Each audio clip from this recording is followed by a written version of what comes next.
today is, it's really the highlight of the symposium in a way. This is where we get to sort of, as a school, show, our PhD program, show what we're working on. And so we have 4 presentations by current PhD students here at the GSD. And we have 2 respondents, Sonia Dumpelmann and Anna Miliaki. So let's see, logistical stuff. I need to thank the Graduate Student Council for helping support this.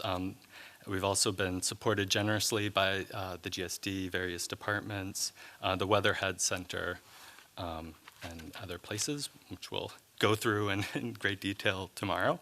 Okay, so the format for this will be, we'll have presentations by 2 of our PhD students, and then a response by one of the 2 respondents for about half an hour, then another panel of 2 and a response, and a longer amount of time at the end for questions. So questions in the middle and at the end. Okay, so the first respondent will be Sonia Dumpelmann. She's an assistant professor of landscape architecture here at the GSD. She has a PhD in landscape architecture from the University of Arts in Berlin and also an MLA. And our first presenter will be Matthew Jin, who's presenting a paper called Architectural Allegories of Dynastic Unity, the Birth of Louis le Dauphin and the Crisis of Bourbon Succession in the Early 18th Century. Thank you.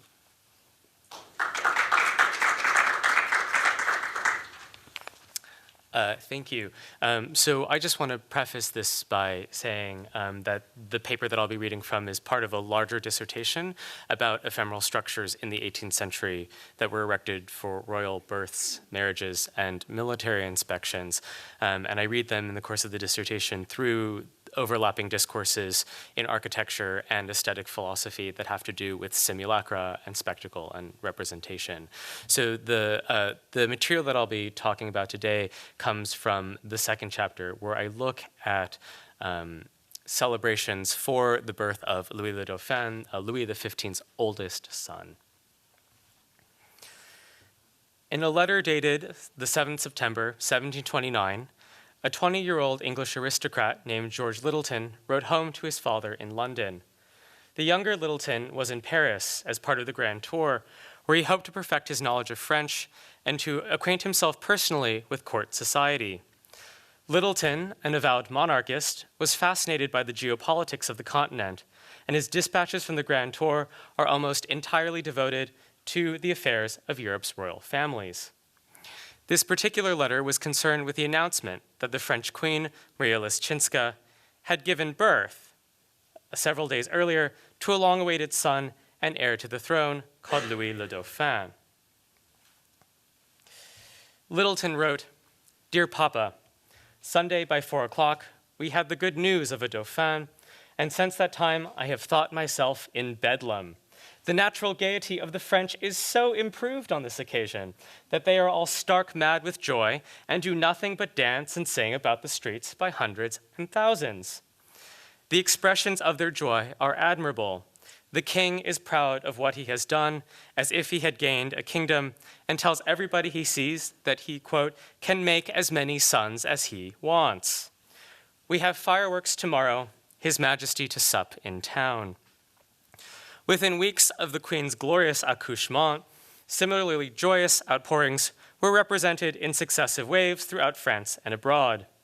The news of the fortuitous birth occasioned festivities across France and its New World Empire, many of which included a variety of ephemeral structures. And I love this image because here you can see not only the Queen just having delivered the child, you can see in these rondels the ephemeral structures erected to commemorate the occasion. In Strasbourg, for instance, the town magistrates ordered the construction of a temple crowned by an allegory of France cradling the newborn babe, a monument that doubled as a platform from which to propel rockets. While in Rome, Cardinal Pietro Ottoboni, the French representative to the Vatican, sponsored a lavish fête théâtrale on the Piazza Navona that featured an opera based on the life of the Frankish king Charlemagne, and an elaborate fireworks display launched from a series of Baroque altars constructed of plaster and painted to give the appearance of marble. Across the Atlantic Ocean, in Quebec City, the local bishop offered a Te Deum, while a triumphal arch was erected in front of the city's main gate. Adorned with reliefs of cherubs, fleur-de-lis, and stars, the structure bore an entablature inscribed with couplets of poetry praising the Dauphin and the royal family. These festive interventions belonged to a distinct category of structures called architecture feinte, or literally fake architecture, which the theorist Augustin Charles d'Arvilliers defined in his Dictionnaire d'Architecture of 1693 thusly: that which appears to be made of different types of marble or metal, but is in fact merely paint.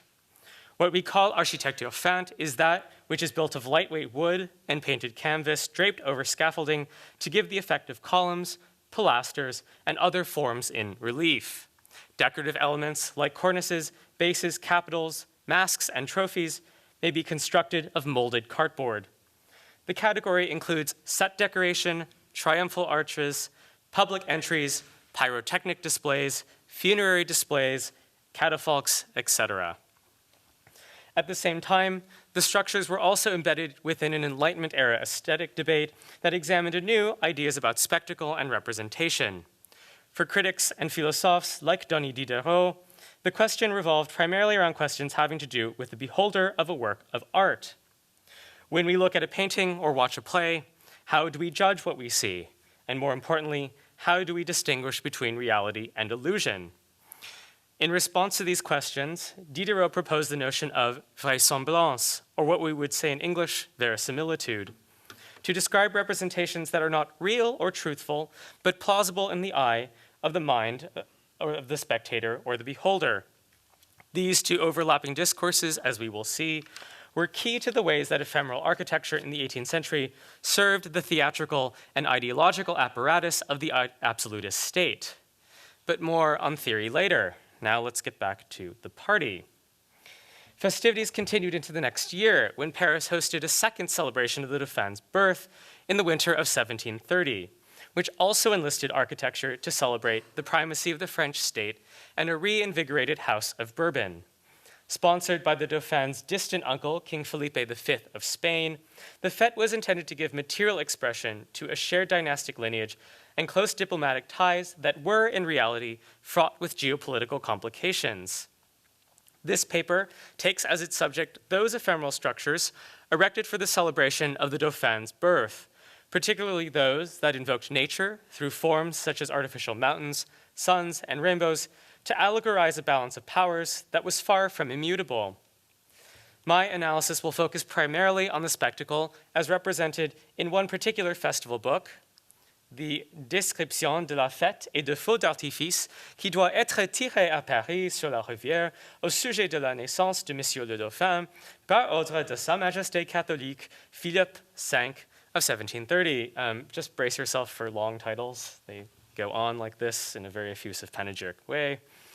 As the book's text and plates make clear, the festivities occasioned by the birth of the Dauphin serviced an emblematic fiction of amity and stability between the French and Spanish Bourbons that glossed over what was, in reality, a deeply tenuous relationship.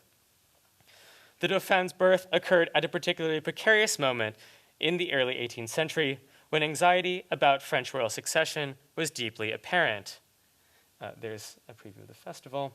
The man called Louis XV became king under less than fortunate circumstances.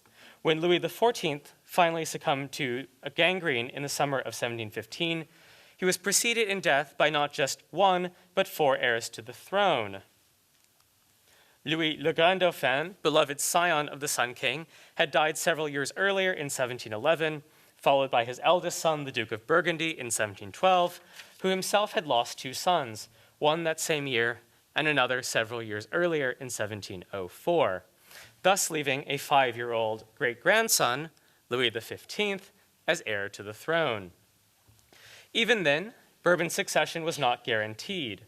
During the period of minority rule, which lasted from 1715 to 1722, various factions within France and abroad vied bitterly for control over the young king and his crown. Having survived the precariousness of the regency, Louis XV assumed personal rule in 1722, and his marriage to the Polish Princess Maria Leszczyńska in 1725 produced a solution to the ongoing crisis of succession when the birth of the Dauphin finally promised an uninterrupted Bourbon lineage. The importance of the Dauphin's birth should not be underestimated. For one, it mitigated the constant threat of war, fueled by rival claims to the French throne in the event of Louis XV's death without an heir. The situation was complicated. Prior to his own death, Louis XIV, through some very clever political maneuvering, consolidated Bourbon control over France's neighbor Spain with the installation of his grandson, Philippe d'Anjou, on the Spanish throne as Felipe V in 1700. This ensured that the crowns of France and Spain would remain in Bourbon possession for the foreseeable future. At the same time, though, it created a potentially destabilizing situation in which Felipe could, by virtue of direct descendants from the Sun King, make a legitimate claim to the French throne should Louis XV die suddenly and childless, thus uniting France and Spain under a single Bourbon monarch. This was a proposition unacceptable to rival powers like Prussia and Great Britain, and such a claim by Louis V would have likely plunged the continent into a second war over Spanish succession. Despite this threat and several treaties that forbade a personal union of the two kingdoms, Felipe at various times made explicit claims to the French crown. On one occasion in 1728, when Louis XV fell gravely ill with smallpox, Felipe implored the Parliament of Paris to recognize his right to the French throne by virtue of his birth, should the childless king succumb to his illness. While the arrival of a son alleviated some of these uncomfortable political tensions, Louis le Dauphin was, to put it in contemporary political parlance, merely a heartbeat away from catastrophe. Given Felipe's own designs for the French throne, it is all the more curious that he would greet the birth of Louis XV's heir with such a grandiose display of familial affection and diplomatic amity. The event, which took place in Paris on the evening of January 24th, 1730, was a lavish and by no means impromptu affair. The Spanish king entrusted logistics to his ambassadors, the Marquis de Santa Cruz and the Monsieur de Beranchea, and per the king's orders, the festival included the illumination of the Hôtel de Bouillon, which was kind of like party central for this event, the launching of fireworks on the Seine, and finally, the staging of a pastoral and a grand banquet to cap off the evening. Much like the Dauphin himself, the spectacle celebrating his birth was long awaited by the people of Paris. In his descriptive overview of festivals in early modern France, the art historian Gabriel Maury estimates that the celebration necessitated at least 3 months of preparation. A brief note in the Mercure de France from 1730 confirms the extended period of time required to assemble the fête, noting that the celebration had originally been planned for December of the previous year, but had been postponed because of several, quote, unfortunate accidents. The preparations were likely prolonged, at least in part though, by the construction of elaborate pyrotechnic machinery and theatrical sets designed for the celebration by the there's the banquet, designed by the Franco-Italian architect and scenographer Giovanni Niccolò Servandoni and the Italian painter and architect Giovanni Paolo Panini. This site, designated for the spectacle, was framed by the Pont Neuf to the east and the Pont Royal to the west, in an area that measured 560 feet by 430 feet. The location was, as the urban historian Isabelle Barcouche notes, an ideal staging ground for royal festivals, as the Paris of the 18th century offered little in the way of open space for large public gatherings or displays that required sophisticated machinery. Moreover, launching volatile pyrotechnics from bodies of water was a safeguard against an otherwise explosive threat to the congested warren of buildings that plagued pre-Haussmann Paris. The site was also advantageous from an ideological perspective, as it situated the celebrations within a landscape dominated by monuments and institutions that served the hegemonic ambitions of the French state. There was, on the right bank, the Louvre, and while long neglected in favor of Versailles during the reign of the Sun King, the urban palace remained a potent symbol of French kingship. It was this venerable lineage that Louis XIV's great administrator, Jean-Baptiste Colbert, sought to capitalize upon in his attempt to rehabilitate the palace as a royal residence and as a monument to the genius of French civilization vis-à-vis Claude Perrault's famous colonnade for the palace's east facade, which at the time of the Dauphin's birth languished shamefully in an unfinished state. On the left bank, which we can see here, the Collège des Quatre Nations, designed by Louis XIV's chief architect Louis Le Vau, lorded over the Seine as an expression of imperial conquest through soft power. Founded in 1662 by an endowment from the late Cardinal Jules Mazarin, the institution, with its library and academy, was founded to educate young men from frontier provinces such as Alsace and Roussillon, where regional loyalties often superseded allegiance to the crown, so as to transform these potential traitors provincials into a people fully cognizant of what the Academy's charter called their, quote, obligation to serve France with zeal. The celebration of the Dauphin's birth was thus situated in an urban landscape dedicated to the propagation of loyal subjects and, more importantly, to the production of gloire, that ineffable and most essential component of French kingship that affirmed universal acknowledgement of a monarch's power and majesty. The elaborate display that Servandoni assembled on the site offered a seemingly powerful evocation of Franco-Spanish amity. For one, Servandoni sought to temper the overwhelming Frenchness of the site by raising the fortified towers of Castile, which you can see there and there, right in front of the Collège des Quatre Nations, raising the fortified towers of Castile on either banks of the Seine, thus creating a backdrop for the celebration that included architectural allegories of both nations. At the center of the Seine sat a vast floating formal garden designed by Servandoni for the festival's pyrotechnic display. At the center of the garden was a large artificial mountain that symbolized the natural border provided by the Pyrenees. Here you can see it, it's hard to miss. Likely constructed of paper mache or molded cardboard layered over a wooden armature, the mountain, which doubled as a platform from launching fireworks, culminated in twin peaks that climbed upwards of 80 feet into the air. Both the text and the plates of the description suggest that the structure was by no means a humble mound of cardboard. The plate, created by the famed Dumont family of engravers, according to Servandoni's drawings, shows rocky vegetated outcroppings, you can see, and a valley situated between the two peaks. From this basin flowed cascades of water constructed from long, billowing strips of gauze that, according to the text, looked more real than actual water when illuminated at night.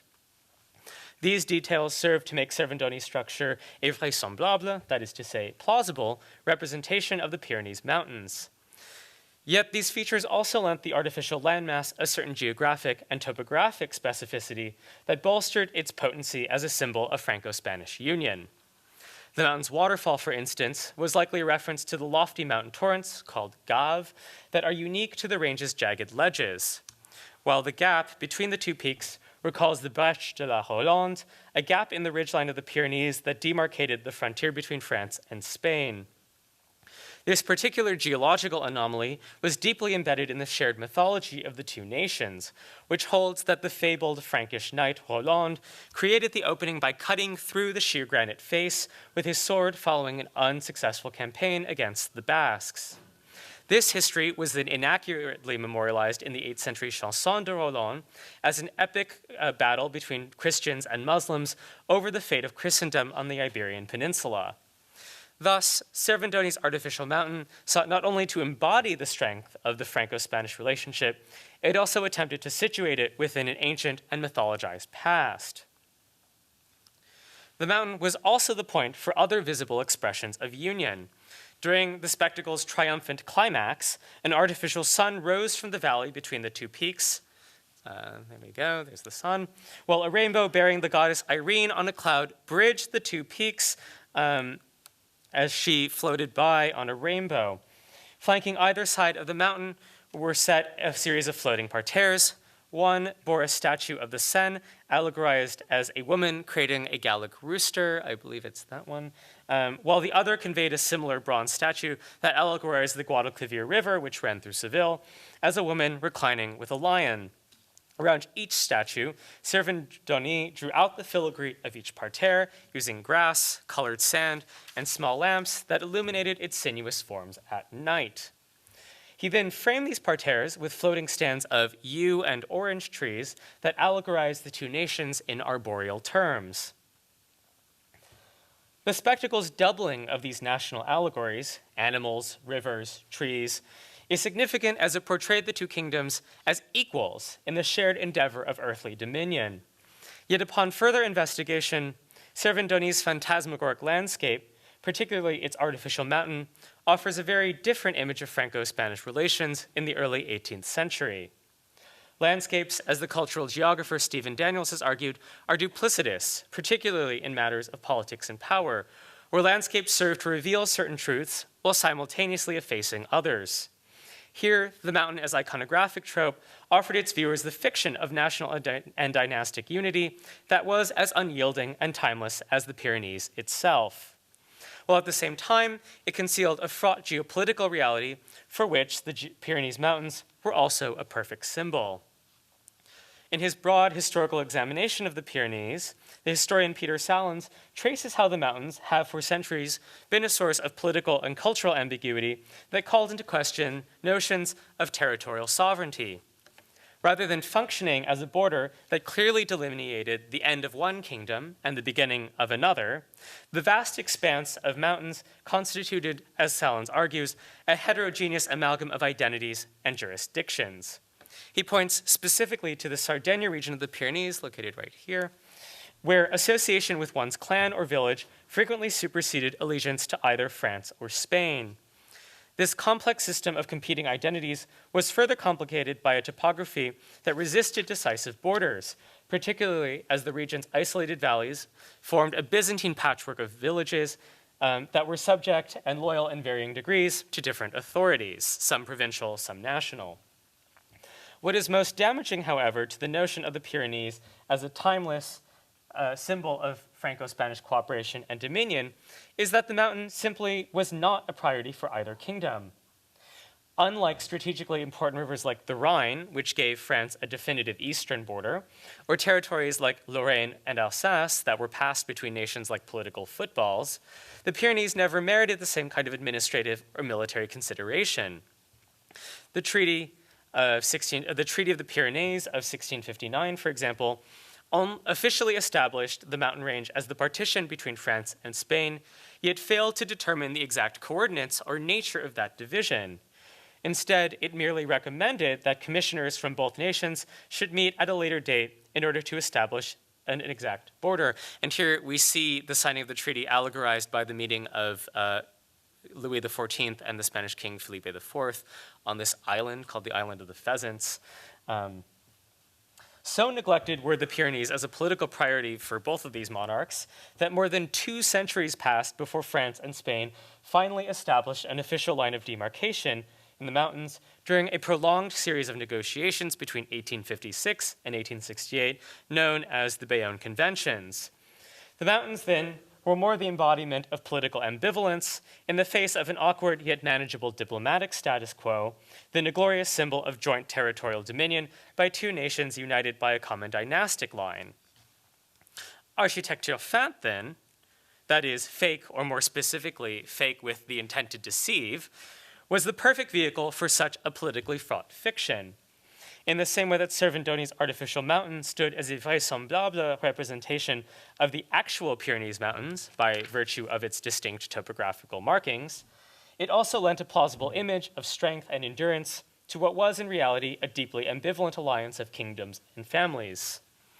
This is what is so powerful and even insidious about Architecture feinte. It confronts the viewer with artifice and demands a willing and often ideologically motivated suspension of disbelief.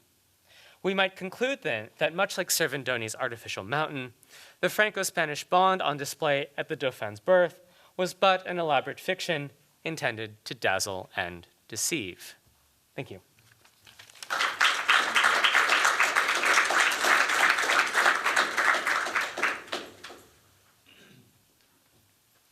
All right, next we have Etienne Santiago. Please.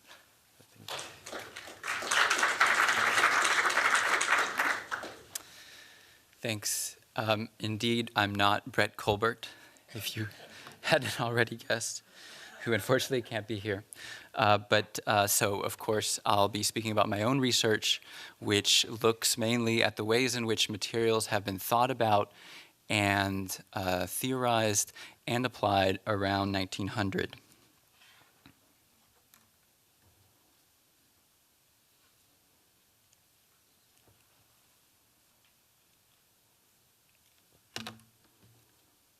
Sorry, is this the wrong? Did I break it? Oh, no, this is right. Yeah, good, okay.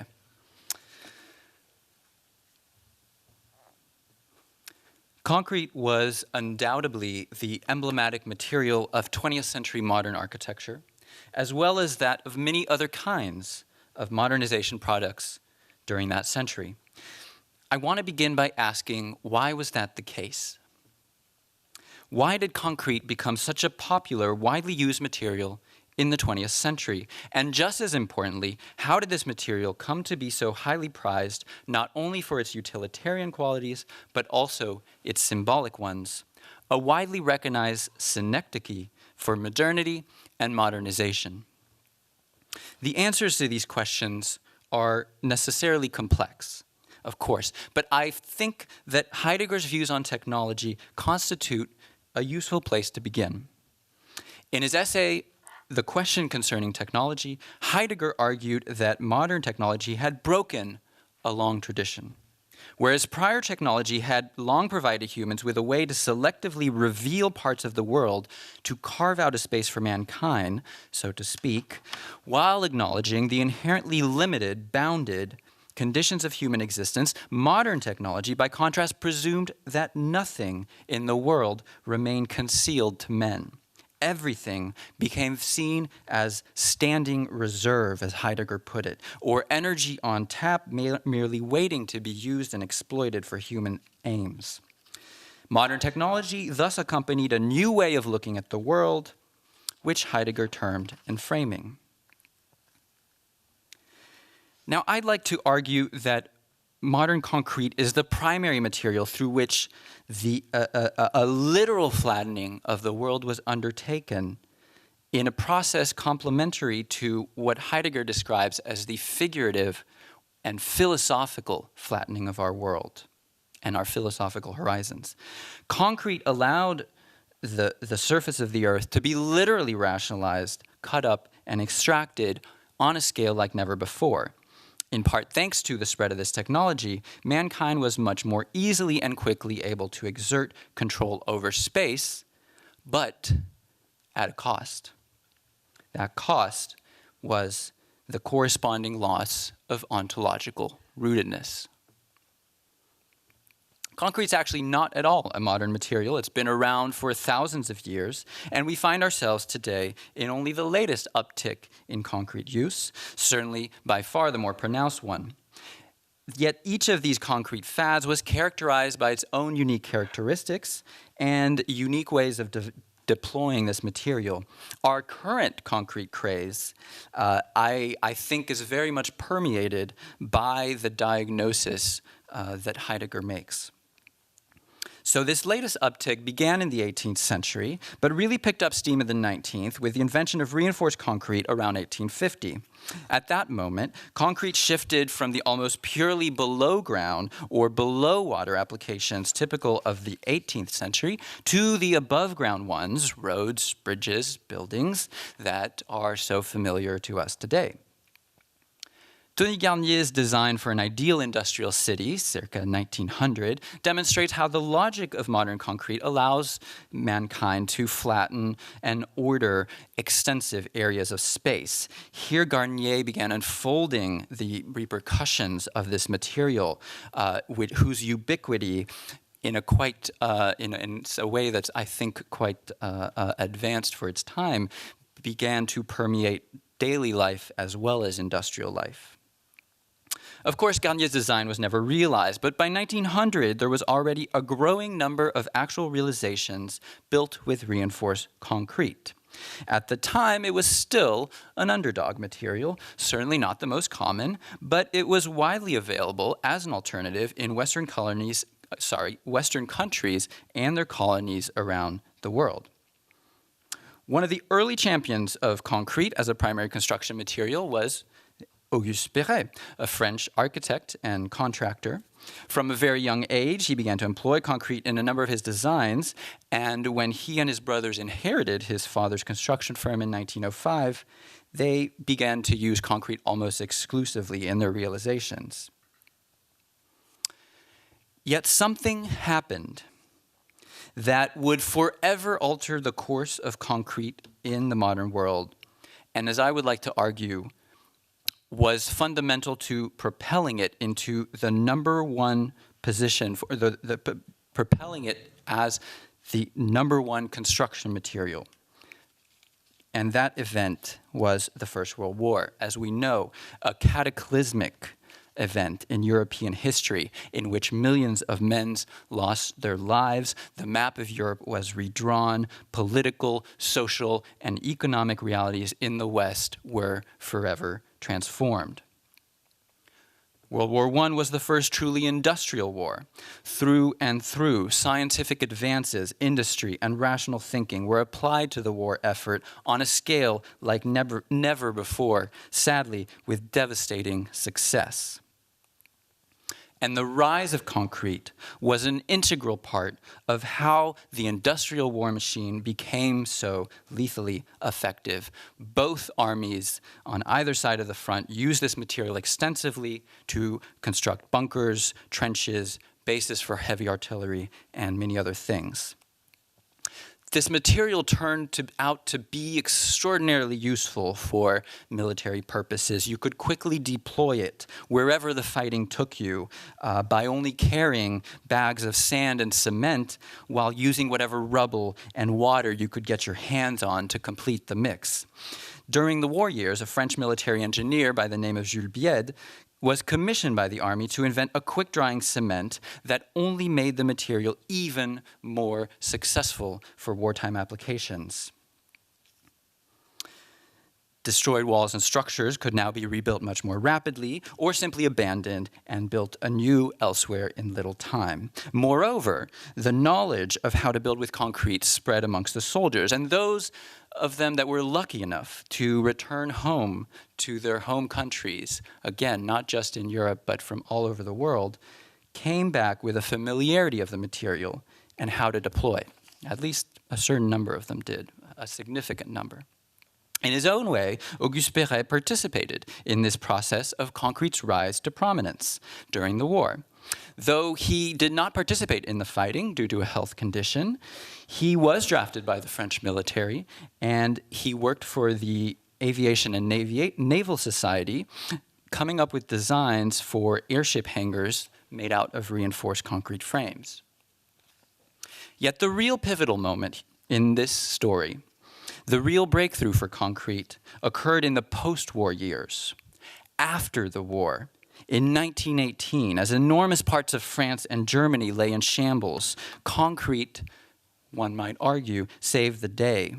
There were dramatic shortages of processed metals as a result of the war effort and the damage it inflicted on industrial zones, many of which, in fact, were concentrated where the fronts were in northeastern France and western Germany. There was a dramatic shortage as well of structural timber because of deforestation caused by the fighting. So concrete became the only viable, affordable alternative for rebuilding much of what had come down and restoring infrastructures, buildings, as well as cities. So it was during these years, after 1918, that, especially in the north of France, concrete went from becoming an underdog material to the #1 most common material for building structures. It went from something controlled by a small number, relatively small number of engineering and construction firms that knew how to use it, to the kind of homemade technology that anyone, even you or I, might deploy in our own backyards.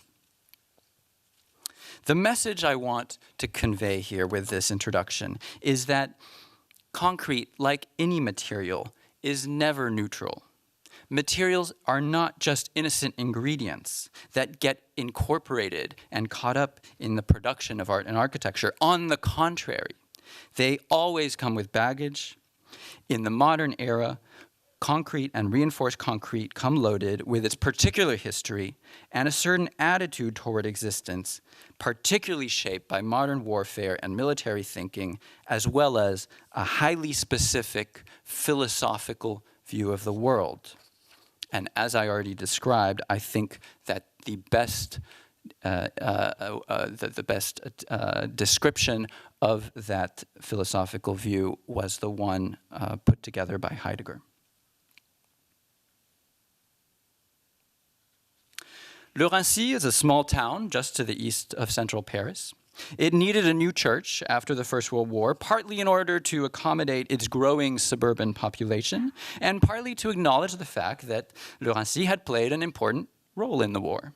It was there that some important French generals were headquartered when they came up with a decisive plan that really altered the course of the fighting.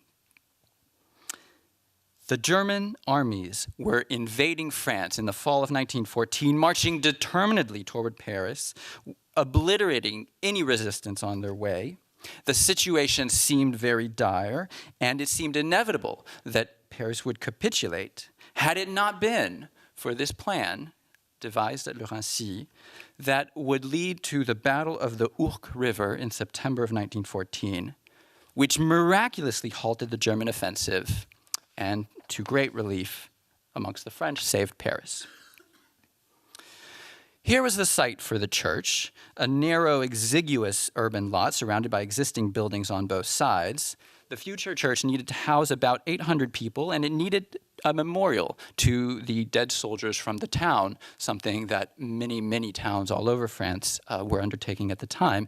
And in response to the story I just mentioned, the church also needed to mark the historical importance of this town for the history of the war. The priest, of course, had very few funds to build this church. This was the post-war era, and furthermore, after the 1905 separation of church and state in France, the government would not put down a single penny to help build it. So the priest went to Auguste Perret, asking him for help. And the first thing Perret told him was that the only way to get this church built was to build it out of concrete, because every other structural material would have been too expensive. Though there were already a number of concrete churches in and around Paris by this year of 1922, when Perret was first consulted about the project, some still under construction, some are already completed, we'll see that they were all quite different from the solution that Perret came up with. Indeed, we have evidence that he studied a number of these precedents, including Saint-Jean-de-Montmartre by Baudot, but veered away them in some important respects. The first striking feature I'd like to call your attention to is one that you notice as soon as you come across this church still today in the center of Le Raincy. Its massing, quite unusual for a church because it is composed of several semi-disengaged parts. First and most prominently, a steeple tower pegged onto a low box-like nave, very narrow and long, about 60 feet wide by 140 feet long, due to the constraints of the urban site, with two smaller elements flanking the tower on either side. To the right is a baptistry capped with an octagonal turret, and on the left is a matching chapel to the war dead. In my research, I've uncovered what I believe to be the proof that the tower for Notre-Dame du Raincy was in all likelihood inspired by contemporary projects of military recollection undertaken in France around the same time to commemorate the war with architecture. The early 1920s were precisely the moment when many of the most important national monuments to the war were breaking ground, and a number of them had already been published. It just so happens that a decisive trope emerged around those years, which kept cropping up over and over again in the work of architects dedicated, struggling with this problem. And that trope was the lanterne des morts, or lantern of the dead, which stemmed from a medieval building tradition originally based on superstitious beliefs about scaring away ghosts in cemeteries or letting them find their way or something along the sort. I have no idea, really. But in the early 1920s, it was resurrected as a common underlying theme that reappeared in many important French memorials. All of the major important French memorials, you can still visit them today, have a lanterne des morts. So this became the secular image of how France decided to collectively remember and mourn its dead through architecture. As the evidence attests, Perret drew on this collective agreement, one that this was the correct, appropriate form to commemorate the war, and he inserted into the fabric of Raincy his own interpretation of such a lantern. And that is, I think, why the steeple of the church is somewhat disengaged from the rest of the edifice. It almost constitutes a kind of marker that inscribes into the skies of eastern Paris the memory of the war. Though the two bodies, tower and nave, are jammed up against one another, they each take on a very different appearance and purpose. The nave is quite hidden from the street, and this is certainly in part because of the urban condition and its constraints. If the tower is a purely external architectural object, it has no real interior, it's just an empty shell meant to be seen from the outside and especially seen from far away, the nave is exactly the opposite. It has only interior, no facade, and you can't even walk around it. So we have a dialectic here between the tower and the shed, an architecture of pure volume, pure program, pure space, designed from the inside out, versus an architecture of pure exteriority, with no inside, that is meant to tie into visual motifs and representational tropes endowed with social meaning. Perret jutted these two right up against one another without trying to reconcile the tension between them. When you step inside the nave, you find yourself in a space flooded with light, a completely different kind of world. Light filtered through the screen walls that constitute the perforated envelope of the nave. The environment and space produced by this filter light is extremely surreal and changes dramatically according to the time of day and position of sun and clouds.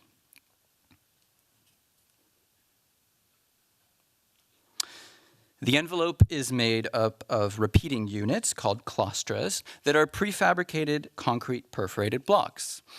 Perret aggregated them to fill up the facades of the nave, as well as other parts of the building, including this kind of balustrade around the choir and other balustrades around the organ. This was certainly a very early case of using prefabricated, serially produced parts for a permanent monumental building. In my opinion, there's something about this design that calls to mind the kind of mass reproducibility, the mass production and logic of industry that were very much in vogue at the time. Perret's screen wall conveys a mesmerizing impression that translates in visual terms the accumulation and multiplication of its repetitive parts. Not only did Perret deploy here certain industrial precepts inspired by standardization and Taylorism, the philosophy of production put together by American businessman Frederick Taylor, but he also, most importantly, gave an aesthetic embodiment to those ideas. Almost all of the stained glass in this church is abstract. Certainly, they could not have afforded the cost of figurative designs covering the entire nave. But there was something quite radical in the decision to deploy such a large degree of abstract stained glass. The artistic patterns are highly modernist, a very, very early case, way before its time, of a church with these kinds of figurative decorations. Sorry about that. The resulting fragmentation and geometricization of light decomposed into its primitive planes, dots, and colors were the brainchild of the artisan glassmaker Marguerite Urey. She both designed as well as fabricated all of the glass, and in my opinion, it very much participates in the industrialist aesthetics suggested by Perret's repetitive units. There are very few areas of figurative stained glass, most of which conventionally depict scenes from the life of Jesus. But I do want to point out the case of this one window here that shows a scene from the Battle of Ourcq, to which, in whose memory the church had been built, where you see the Virgin Mary floating above on a cloud with soldiers being taxied toward the front and lining up to head there. And again, I find this quite interesting and strange that this otherwise holy place would include the view of a military setting. The structure, as I'm sure you've already noticed, is composed of 4 rows of extremely slender reinforced concrete columns that taper slightly as they rise and are, moreover, scalloped. They hold up a reinforced concrete, thin shell vaulted roof, which Perret had actually developed during the war, when there were very few other jobs to go around in France at the time. His firm had perfected this system, especially for industrial warehouse projects in French colonies of northern Africa. In the early 20s, Perret and his company brought it back home to France, again to use in a number of industrial projects and warehouses. At Rancy, the shell is only 2 inches thick for a span of 30 feet or so. Amazingly light and quite a breakthrough for its time. Yet even more radical is, I think, the fact that Perret deployed the same technology, the same sheltering of space, both for his industrial projects as well as for this, which was to be an important marker, memorial, and of course, not to mention, a place of worship. To continue our dialectic of the tower and the shed, it makes sense that if the structure of the shed is completely internalized, the structure of the tower is correspondingly completely externalized. And in fact, Perret used some of the same molds as a cost-saving device inside the church as for the columns of the tower. Certain contemporaries saw references to anti-aircraft cannons in these columns flanking the tower. And I'm not sure if this really was the case. We have no proof that Perret had any such intention. But regardless of the fact, we have to accept that the tower certainly conveys a notion of upward motion, telescoping as the bundles slide against one another and progressively step back the farther you rise. So again, here a dialectic. Even though both structures are made out of reinforced concrete, and in fact, in some parts share the same molds, the nave exudes stability, thinness, poise, frailty, while the tower is characterized by a more brawny, bulky appearance that also has a certain dynamism. The final element I'd like to touch on as I wrap up here is absolutely I don't know how to say this. It's fundamental.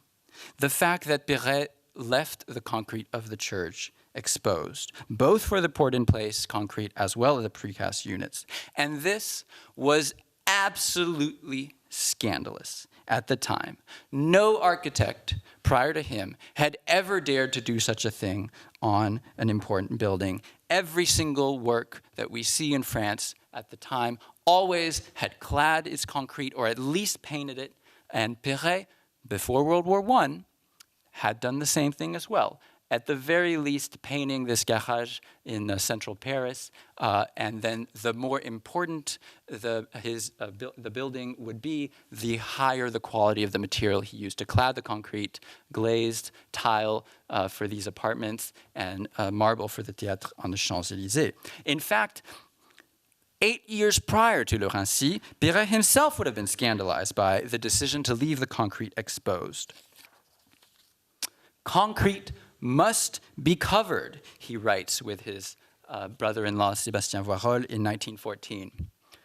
1928, let us wish that reinforced concrete always be left visible without any coating. So what could have caused this change of heart? Well, again, we'll never really know, but all we know is how drastic it was. And the only subject that I think can elucidate a little bit the importance of this shift is, of course, the legacy of the war and Perret's reaction to the war and its consequences. Many designers were dealing with the problem of how to rebuild, and Perret felt very strongly that one could not return to what had been built before, that in fact the urban built environment had to retain traces of the fighting, even in places where the fighting had not occurred. By leaving the concrete bare in a church dedicated to the war, Perret was also making explicit the link between war and modern technologies such as reinforced concrete. Of course, he acknowledged the dramatic loss of life, but he also argued in 1918 that the war had been a gigantic work, ironically a moment of progress. So for me, the reinforced concrete of Le Raincy suggests the difficult dialectic between, on the one hand, the incredible bequest or gift of modern reinforced concrete construction, its development, its ubiquity, and on the other, the steep toll that Western civilization had paid to attain this achievement. I see Le Raincy as a testament to this problem of technology as both the savior and bane of humanity. I also think that in this project, Perret implicitly took a decisive stance. Through his architecture, we might see the following proposal being suggested: that men should not turn their backs to technological inventions and spurn their gifts, but nor should they ignore its profound tensions. Modern technology came with an immense cost, human as well as philosophical, but instead of pushing it away, Perret embraced it along with all of its dark sides. Thank you.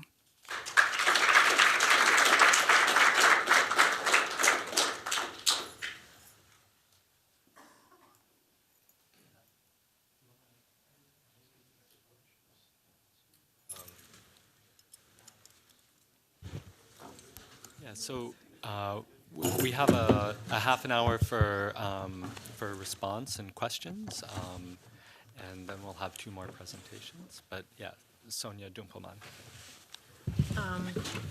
Yes, thank you very much for 2 wonderful papers. Matt and Etienne, it seems like my task here today is essentially to almost explode like the floats, like, Yes. you know, in a firework of questions, remarks, and comments, and spontaneous. You know, what I'm going to do is I'm going to call out a couple of topics and themes that are actually related to the conference topic, and try and relate what our lecturers here have just presented to those. And, you know, you can also chime in if that seems appropriate, or maybe even answer towards the end. You know, really various topics can be identified in this context. And I'm going to probably talk a little bit more about Matt's paper first, and then come to the concrete, since we're also dealing with some very different time periods. You know, one of the things that strikes me, also coming from landscape as a field of inquiry, is that, you know, you're dealing with the representation of landscape. In a way, and this representation is being used to foster national identity, or maybe even a new national identity of sorts, and also national unity, maybe, or the unity between 2 different countries. It's something that this is actually something that we could argue begins in this time period that you're dealing with, so the 17th century, and then continues. There are many more examples, especially in the 19th century, of course, with the evolution of the nation states, where that actually happens, the representation of national identity in in landscapes, so that happens in park landscapes, for example. I can just even bring up Central Park when Olmsted and Vaux tried to plant an arboretum and bring in all the trees from the United States in the most northern part of Central Park. But it happens also in Italy before Italian reunification, when competition designs are drawn up for the Parco del Valentino in Turin, the first Italian capital, and one of them actually by an engineer, is in the form of the Italian peninsula. So what better way, and this is also a point that Matt is making, than nature or landscape to suggest a utopian harmony, maybe? In fact, nature, whether it's designed or whether it's wild, has played a central role in utopian thought since 1516, so since the publication of Utopia by Thomas More, which actually has not been mentioned. So maybe we should put that out there. So it's kind of a nice date for this get-together and gathering under this main theme, of course. And nature and landscape are so fuzzy that they can really blur, deceive, they can camouflage anything you want. And in a way, Matt has shown us that. And as we've also seen, things can be highlighted, other things can be left out. So we saw that in your float as well. So it's a strategic representation of certain aspects of the landscape that are represented on the Seine on occasion of the birth of Louis Le Dauphin. Yes. And so the question really becomes, in how far are these representations actually representing and reflecting history, or in how far are they actively making history? Because that probably happens at the same time. So are they actually, for example, also being used to invent certain traditions? So another topic that comes up in both of these papers is that utopia is always related to a form of crisis, right? It's a response to crisis. It's maybe also a reflection. Utopian thought, utopian ideas are often a reflection of crisis or on crisis. So I think in Matt's case, this installation of a temporary fake architecture on occasion of the Dauphin's birth results from this crisis of Bourbon succession, as you really nicely explained to us. And it gives this expression to a utopian vision of a peaceful unity of the two countries, France and Spain, under Bourbon rule.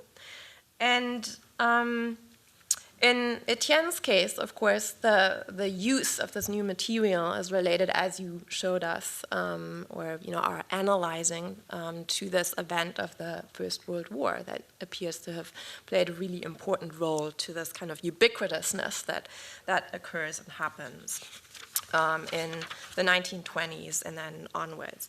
Another topic that I want to kind of bring forward that hopefully maybe will also be relevant in tomorrow's sessions is the question of scale. So in asking, or looking at the ways in which landscapes have been created in these productions like the float. So is it a miniaturization, as in Matt's case? And obviously, it's a kind of scenographic representation at the same time that is forging this national identity. Yet, what is interesting, I think, in this floating architecture and fake architecture is that it's a miniaturization of a, however, gigantic landscape, right? The mountain. Yeah. So there's this tension here as well, and the tension between this kind of really very well, the ornament on the one hand that's being used in the facade, but then this ubiquitous material that could be used in engineering works just as well as in the building of a church, maybe also ties into this idea of scale. Then another point maybe could be the site and the setting of, the scenography on the one hand, but then also of the church. You mentioned it's kind of encased almost by all the other architecture surrounding it on the street. So, and because of that, you can't even walk around it.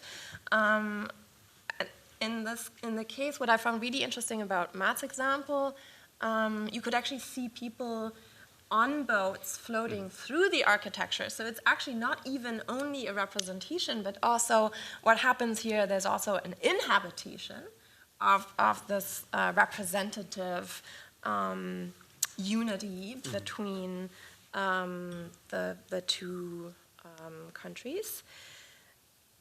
And but thinking more about your site, right? You really nicely explained to us how this float is floating away on the water, but then it's kind of flanked by these two towers that then symbolize Spain.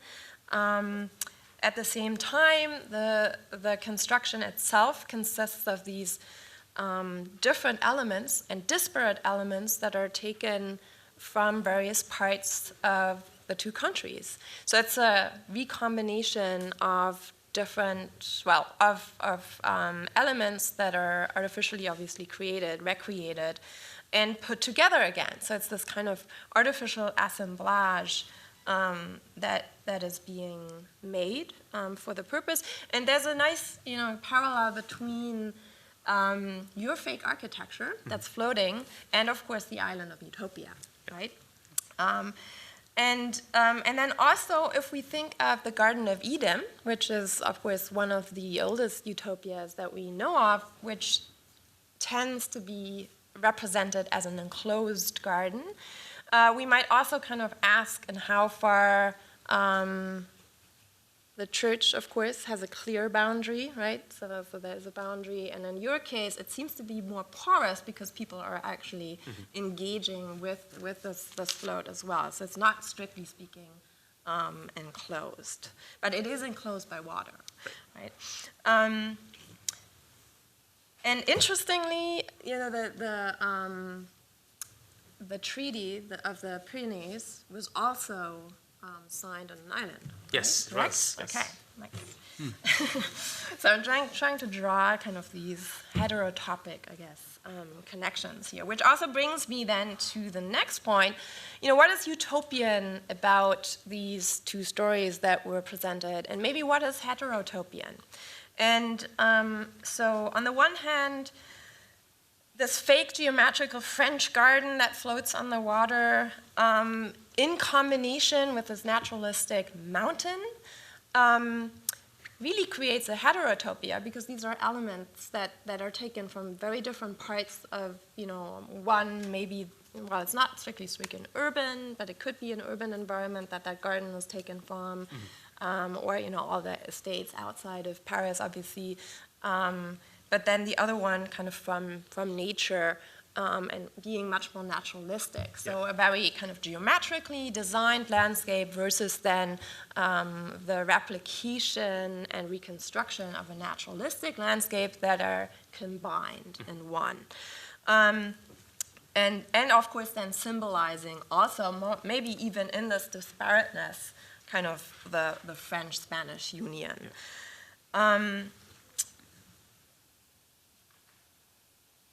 And in Etienne's case, there's the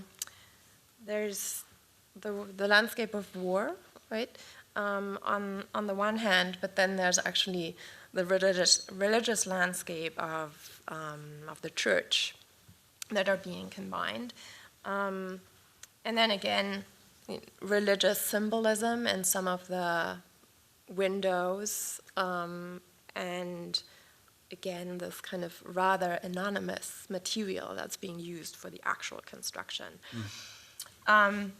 So also actually consisting of, I would say, disparate parts in a puzzle. You quite nicely explained that when you went and explained more about the different volumes that were put together in order to build this church. And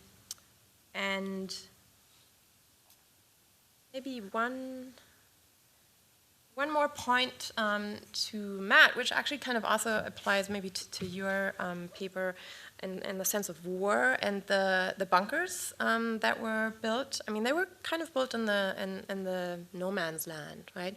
So the meaning of utopia as no place, not only the meaning of utopia, the Greek original meaning as a good place on the one hand, but also as no place on the other hand, may be applicable to your paper in the case of especially maybe World War I architecture, but then certainly to Matt's mountain, which of course was not inhabited. I don't know whether people had ever even gone up there at that point in time in the 17th century. So it is this no man's land. It is kind of the no place.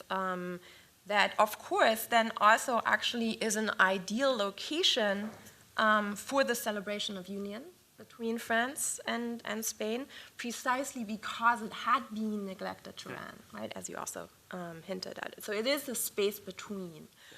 And then just a couple more comments.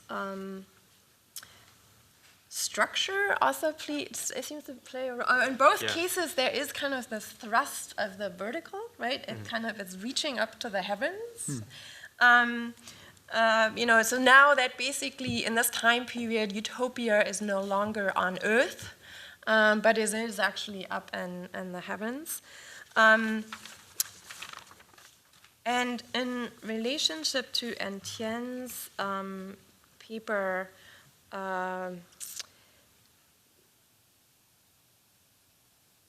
there's an interest, there are other examples of maybe social utopias that have actually used a lot of concrete in building. So, for example, if we look at the social utopias of the Garden City, late 19th century, that were then actually realized in the early 20th century in the form of the Welwyn Garden City on the one hand, but maybe even garden suburbs here in the United States, Forest Hill Gardens in Queens and New York.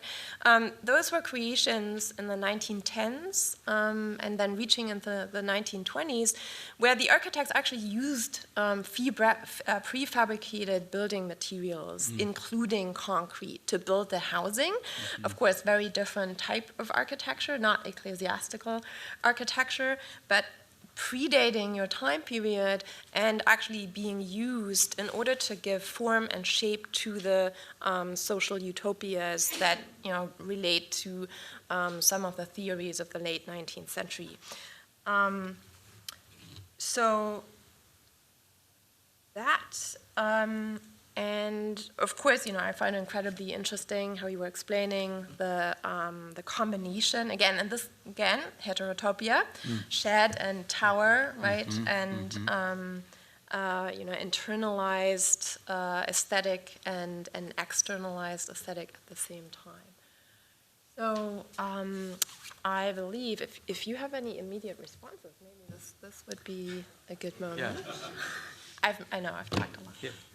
No, it's interesting that you bring up this concept of the no place and the kind of potent role that islands play in this kind of history, because there is, I mentioned that Isle of Pheasants, and I thought it was an odd choice to use the Pyrenees as that floating structure because there is this island that for basically centuries has been the kind of neutral ground between France and Spain. Like whenever a treaty needs to be signed or a bride needs to be handed off, it happens on the Isle of Pheasants. And so the French have this kind of ready-made landscape of cooperation, and it's still there. It's since kind of grown over, and it's reforested now, but they don't choose to use it. And so it's this really selective use of the landscapes that they have. And they've chosen, something grandiose and potentially troublesome as the symbol when, there's something that really could work as an island. It's not a very big island. It's kind of really not that interesting. But there really is that kind of that idea of nowhere embedded in that spectacle, because by virtue of just this heterogeneous mixture of species and allegories, right? That's a nowhere. There's no place that grows yew trees next to orange trees where the Seine and the Guadalquivir will converge in one. So it is this kind of hopeful construction of a nowhere. Right, so what, actually, I do have a question. Yeah. What happens to Felipe? Does he just float down the Seine and disappears together with that float? Or, what happens? That's a good question. The birth of the Dauphin kind of settles this crisis, and that floating island stays. It's chained to the riverbanks, and I'm actually kind of curious about what happens and what is the mechanism that makes floating gardens possible, because these things are heavy. So no, they all stay in place. But Felipe, after the birth of the Dauphin, kind of steps back into the shadows and is happy to be king of Spain. But I can't help but think that there is potentially embedded in this. I mean, I don't want to ascribe motive to him, right? But I'm wondering if he was cognizant of the ideologically charged nature of the Pyrenees. That would be interesting to think about. Yeah, I mean, thank you, Sonia. You put so many interesting things on the table. I would not have thought actually that I could have a conversation about this with Matt, but here we are, and actually there are a number of ways in which our presentations have resonances. And the first one is, well, this presentation could have been very different. In fact, probably historically more accurate if it had looked on both sides, the French and the German side simultaneously. I purposefully stuck very close to Perret and on one side of the divide, but certainly one would not have the concrete designs and technological capacities of the 1920s that actually made possible the realization of all of these garden cities and suburban developments without that push and pull between France and Germany, in which each contributed different kinds of technological and aesthetic innovations and very much, which came to a head during the war, possibly with some disconnect right during the war years, but even then not so much, and certainly not afterward.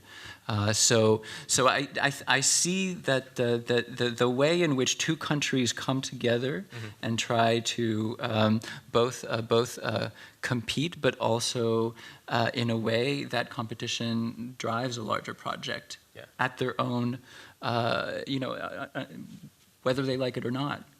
And the other thing that I find particularly fascinating is that both of these projects, they're certainly not utopias in the traditional sense, and you pointed this out. They're both utopic built works, which is to say, in some ways, that I think they leave behind certain utopian ambitions on the ground to better translate them, to better convert them through a specific instance, specific built work in one place and time. So what does that mean? I mean, for example, from what I got from your lecture, Matt, it sounded like amazingly the French king and the Spaniards were not actually very much in a great relationship, but they were trying to make it look like they were. Right? And so in a sense,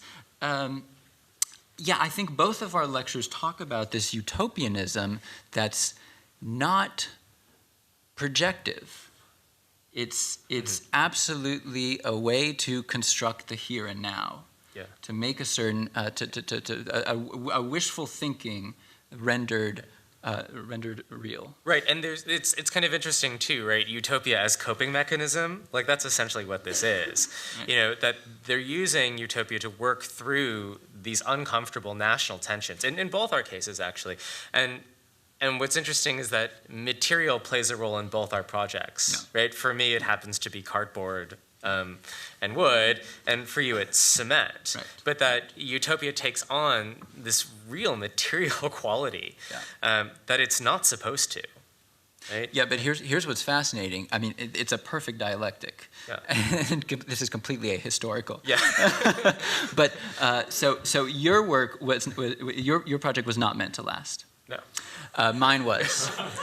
but yours tried to look like it was not the material that it was. Right. Mine candidly exhibited its material. And yours, I mean, there's all these I mean, I think in some ways, yeah, they're two sides of the same coin. No, totally. And they're holding up in a very odd way a kind of mirror, right, about the situation. And that's what utopias do. They hold up a mirror to a present. Yeah. Yeah. Yeah. When I was thinking about this entanglement between France and Germany and its role in the development of concrete, I couldn't help but wonder, what was there anything going on in Spain? Did anyone build anything in Spain as part of this birth? This is what I'm trying to figure out, and I have not been able to find any kind of record. I mean, certainly there are correspondences in other countries. There was a lavish thing that went on in Switzerland for some reason. But to some extent, I think this was the Spanish celebration because Felipe pays for it. And in talking about nowhere zones, right, the fact that the towers of Castile are raised on the banks of the Seine to demarcate this space of spectacle almost sets up, sorry, I'm going to invoke Keller Easterling here, right, this kind of zone of exception. Right, this landscape of exception that, for all intents and purposes, is Spain, right? That's Spain in that like 500 by 400 feet section of land right there. And I wonder if that's not the kind of conflation of one national space onto another. Right. Yeah. I also wanted to. Sorry, Okay. One last thing to reply to Sonia. I mean, this is I haven't wrapped my head around this, but I like very much your comment about the conflation of spirituality and material, because in my talk I kind of presented as a strange, incongruous cohabitation, and in fact I think you're right. I think precise concrete for some reason or other was attributed certain spiritual qualities. And so again, that goes maybe connects to our theme.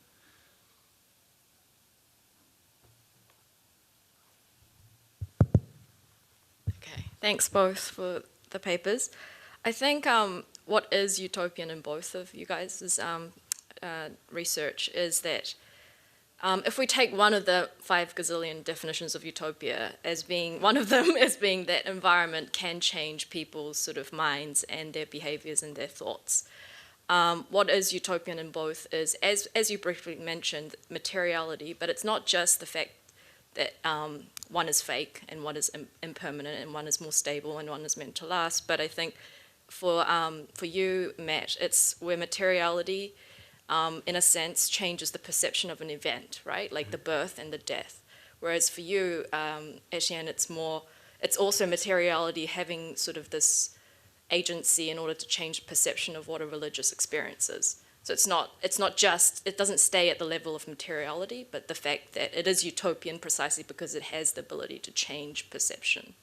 And then to kind of sort of do historical, I feel like you guys weren't meant to be together, but you're meant to be together. It's one of those things. It's like, we go from Matt, where there's like the 18th century, where you talked about verisimilitude, and it's that period where appearance of truth was much more, if not more important than truth itself, right? And then we go to Etienne, where we know that in the 19th century and into the 20th, it's like making replaces style, and so that it's no longer the appearance of truth that's important, but this persistent pursuit towards a truth through making. So I think we can draw like a timeline of appearance of truth to this making of truth. And that is what is potentially so utopian about our projects, right? There's something oddly aspirational in both ours, right? There is an aspiration to better diplomatic relations. There is a kind of aspiration to not just a higher spiritual state, but a state of recovery on Earth. So I don't know. There is something. I'm glad you pointed that out, because there is something kind of vaguely optimistic, embedded in that, even if it is so insidious as it is. Right? Yeah, and I like that definition of utopia. My response to your application of it to Perret is I think it very much pertains, but not with respect to the spiritual experience. Well, Perret was not a religious man at all, and at least there's no evidence he was. I think it's much more interesting, and in fact, it resonates better with Matt's when we think about this attempt to change people's mind, working rather on a kind of a level of cultural imagination and political imagination of the nation of France as it was emerging from this struggle. That's really what I think Perret was after. He wanted to create something that would be the architectural embodiment of overcoming that crisis for the whole country. Yeah.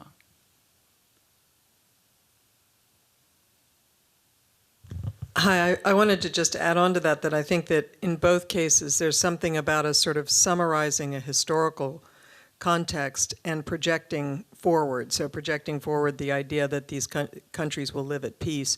And in your case, I think what was so moving about the Perret architecture is the way in which he reconciles a tradition, an architectural tradition, with a contemporary and forward-looking building material, and without sort of wanting to give at either end, not compromising either side of that, and saying that, as you were saying about his vision for France, but as a way to move forward into a more technological era, but to hang on to these effects of Gothic architecture.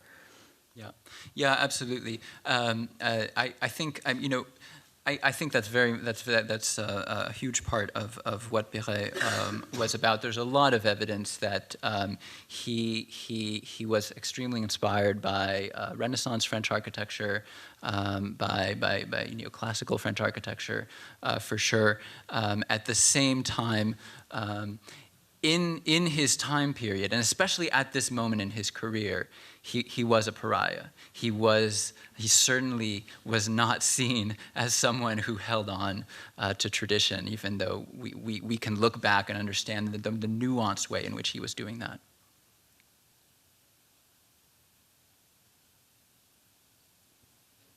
One more question. Oh, yeah. I've seen both parts of these presentations a little bit before, so I had some time to digest them. And I was really kind of struck today more than ever was how you guys stayed away from interiority of utopia.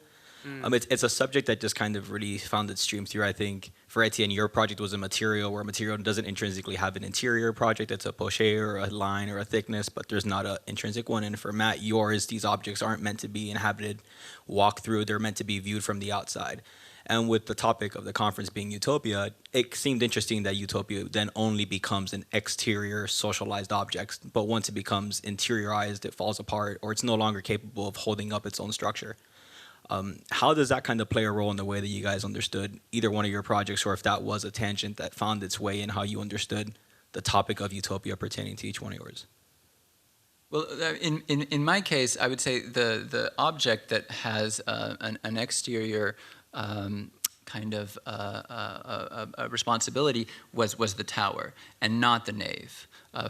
Clearly, the tower was secular. It was national and almost disassociated from the religious purpose of the building.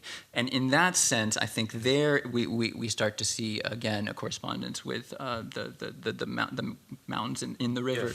Yeah. Whereas Matt's didn't really have and you mentioned this, and it didn't really have an interiority.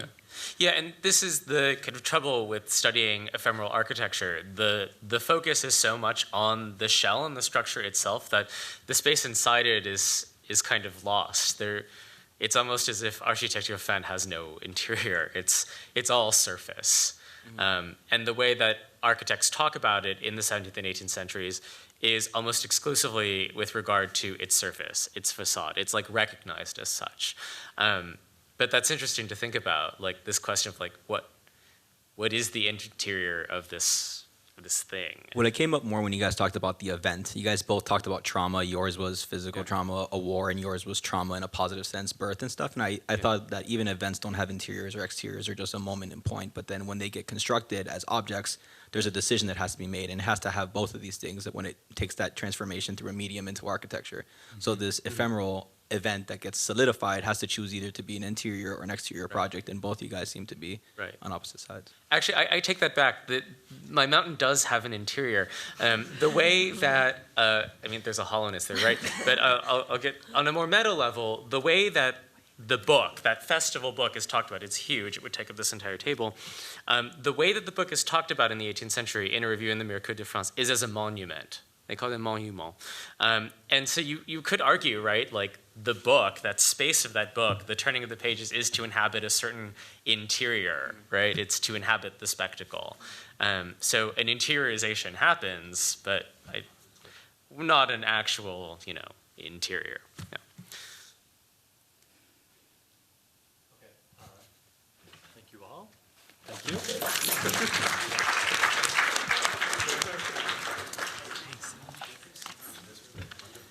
All right,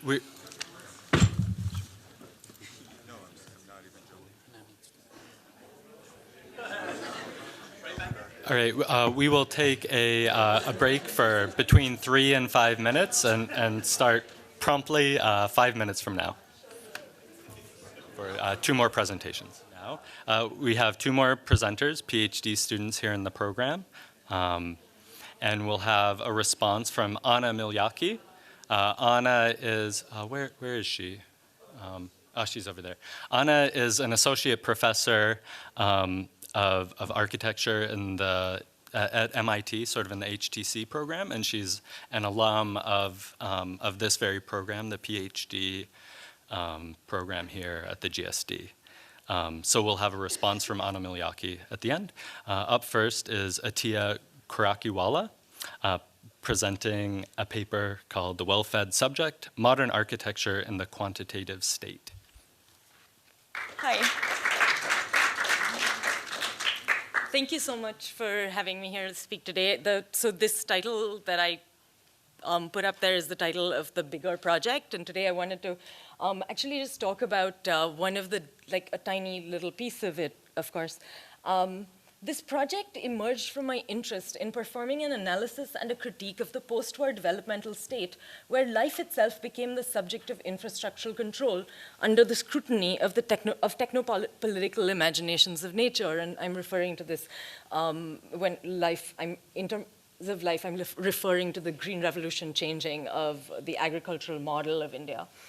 The tension between the violence of partition, thank you. The tension between the violence of partition and the freedom from the British marks the origin of India's independence. Freedom came with a heavy price. The violence enacted by and upon the bodies migrating to materialize the partition of Bengal and Punjab deeply wounded the new nation state. A series of other violences accompanied this decade, primarily World War II, and more locally the Bengal famine. It was precisely administrative failures like that of the famine that defined what kind of state India wanted to install and what the project of the Third World was. And I guess, in terms of this question of utopia, it is the third world that is, in some sense, a utopian project. It doesn't exist. It's not a real place. It is really built of political imaginations of working together in this post-war world. The dam in this context was a naively optimistic project that capitalized on the enthusiasm of the early years of independence to turn all resources towards large-scale interventions. The dam was to simultaneously absorb labor, irrigate fields, and electrify industries, which is a really huge amount to put on this. Okay, now I need to figure this out. Oh, thank you. Does that work? Yes. Okay. When thinking about dam building in the Nehruvian state in general and about the construction of the Bhakra Nangal Dam in particular, the Bhakra Dam in particular, it is hard to forget Nehru's famous uttering that dams were India's modern temples, a phrase that Nehru didn't actually say. In today's talk, I turn my attention to the symbolism of this dam to consider Nehru's analogical relationship between the public works project and the site of worship.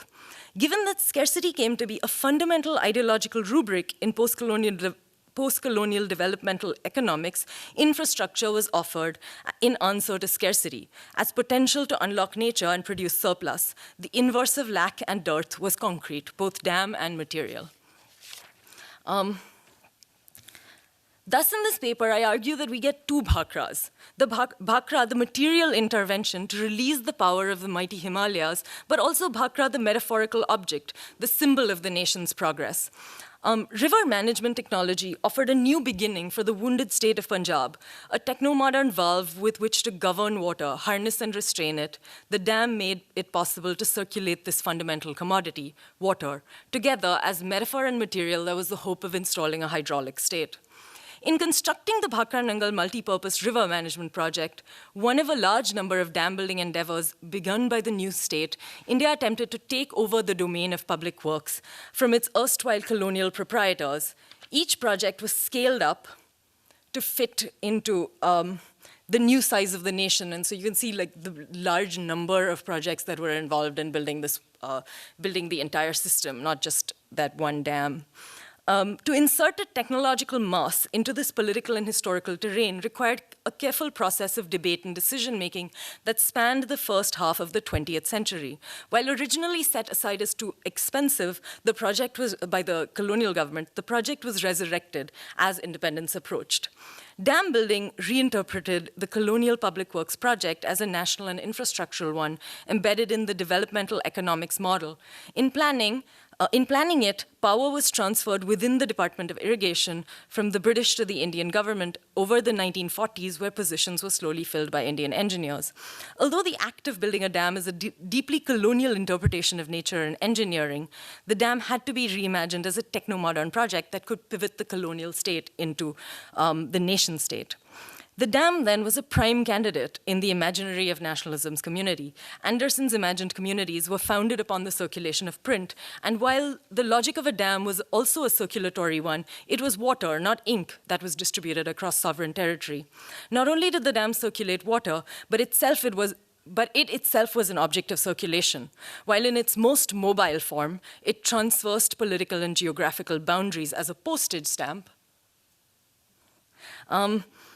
As an instrument of circulation itself, it also made its way through the country in journals as case studies and on the use of machines and concrete technology, and also as a model that visited exhibitions and fairs. The excessive metaphorical meaning of the dam could reach where the surpluses of grain, water, and electricity could hardly make their way. And I was like thinking about the interior, which is a museum, and also the diversion tunnels for the water. So it's like, finally, it spread across the country in Nehru's phrase as the temple of modern India. The day after the inauguration of the Bhakra, the Times of India headlines read, "Dam dedicated to Nehru, dam dedicated to nation by Nehru, project a symbol of progress." The title came directly from Nehru's speech at the opening, yet it is not this phrase that we remember with Nehru's reference to the dam. Instead, with any mention of the Bhakra, one is required to mention that other fantastic uttering, and it's here even on the first day cover on the top over there, of Nehru referring to the dam as the temple of modern India. While this fragment itself is indubitably useful as shorthand for Nehruvian models of development, an entire sentence usually sums up the grand ambitions imagined for such an infrastructural project. Quote, "The Bhakra Nangal project is something tremendous, something stupendous, something which shakes you up when you see it. Bhakra, the new temple of resurgent India, is a symbol of India's progress."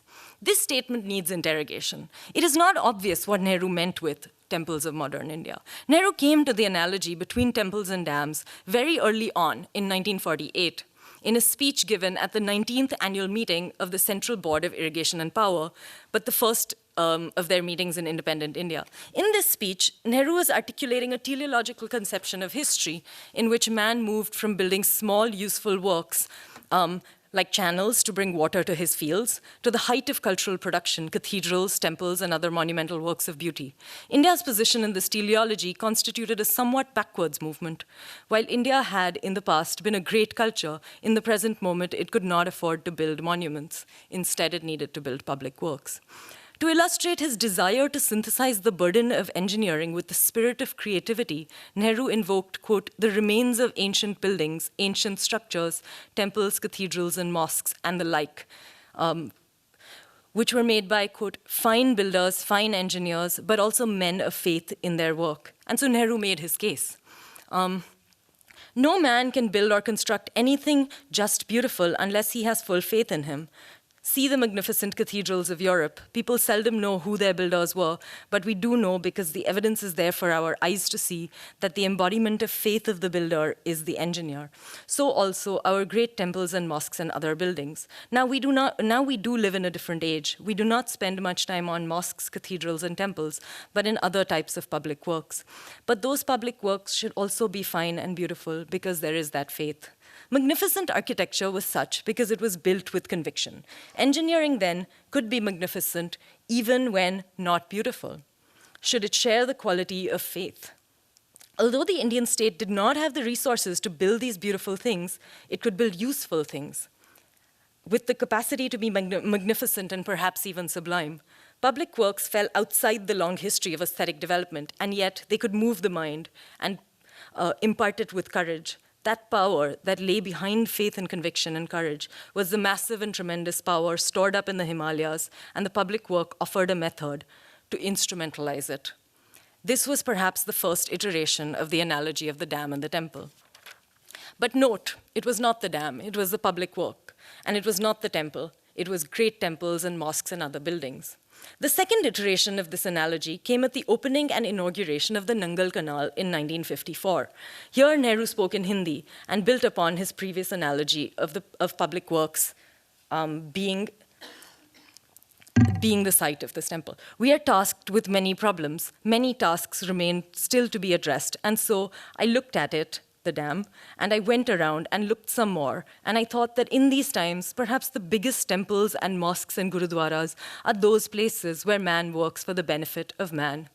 What other place can be bigger more than this Bhakra Nangal, where thousands and lakhs of men have worked, toiled, bled, so far as given their lives?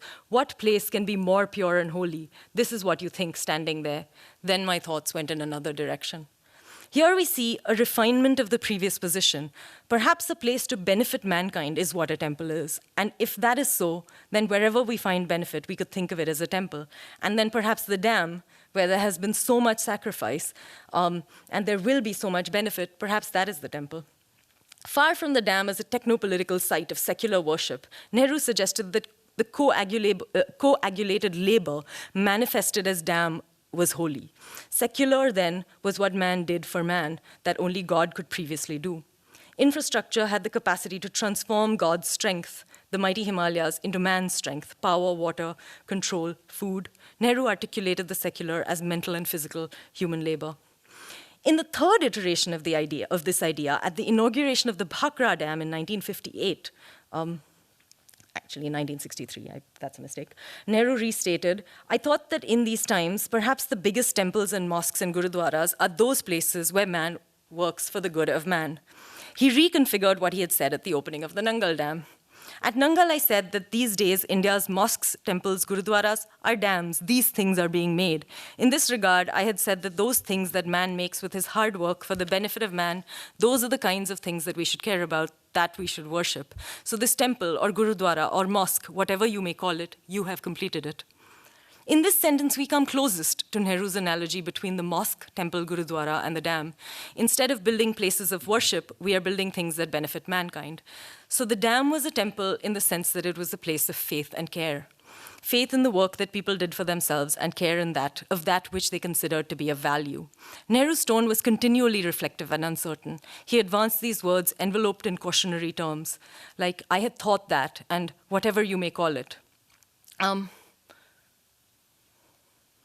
The corruption, this is Nehru at the dedication, the corruption of Nehru's consideration of the dam as a coagulation of labor, which we hold in spiritual regard, into the hard claim that the dam is a temple of modern India, concretized the act of exchange.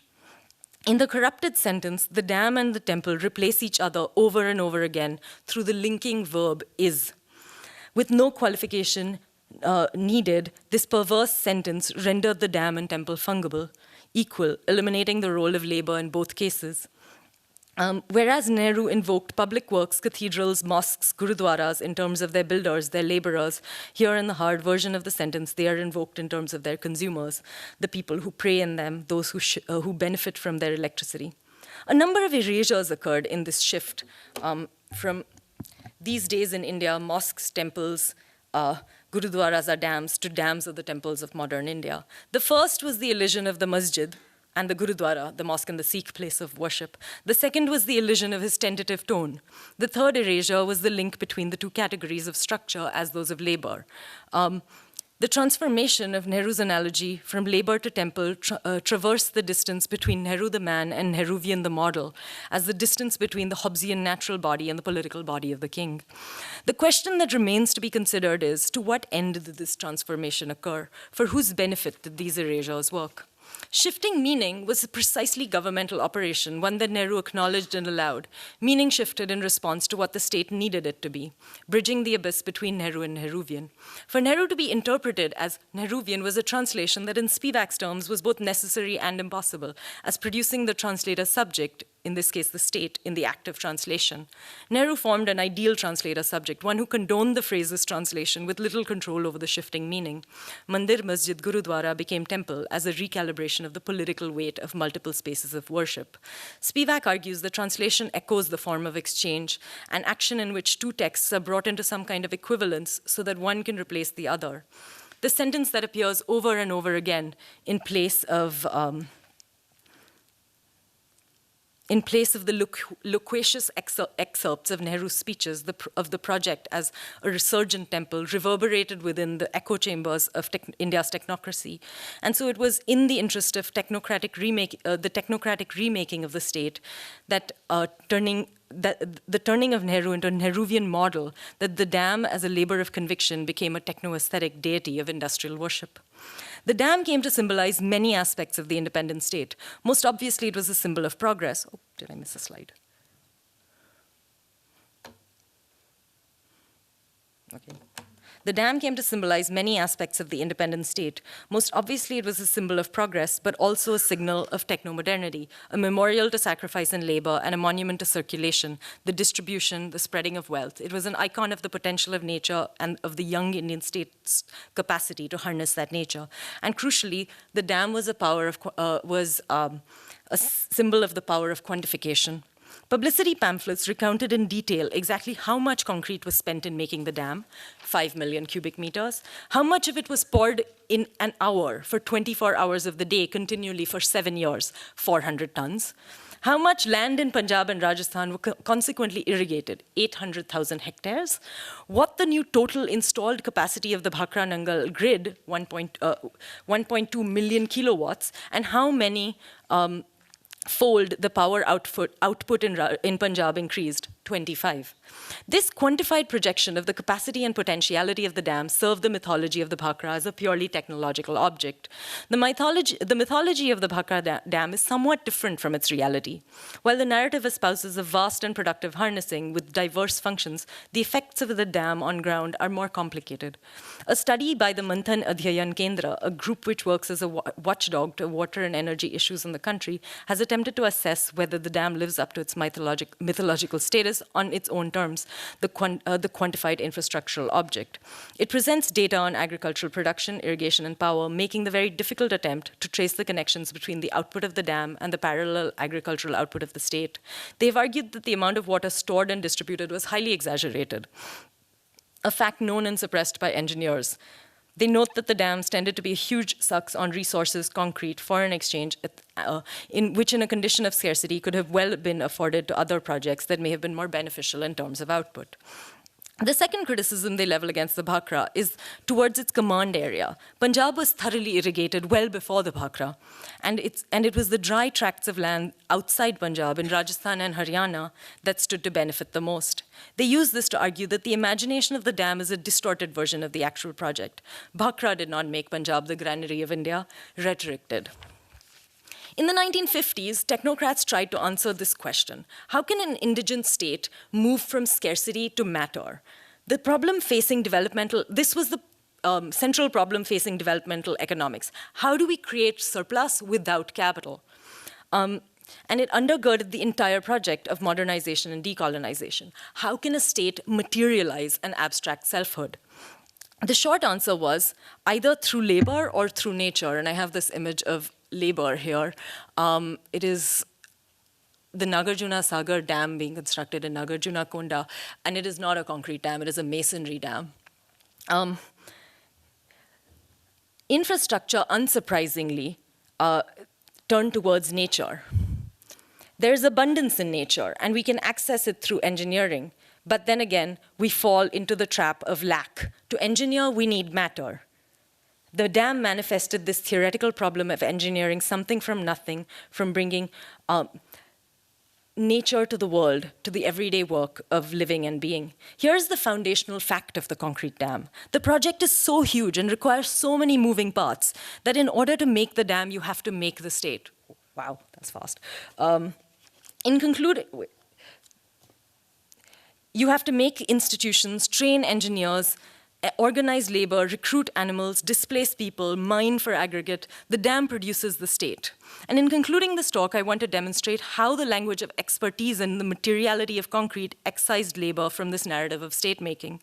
First, cement. Cement compared to masonry, wrote Hatangadi, the technical director of the cement agencies, in his Times of India essay on the development of the cement industry in India, was connected to more mechanization. And because of the lack of mechanization, cement production in India was much lower than in the US or in Europe.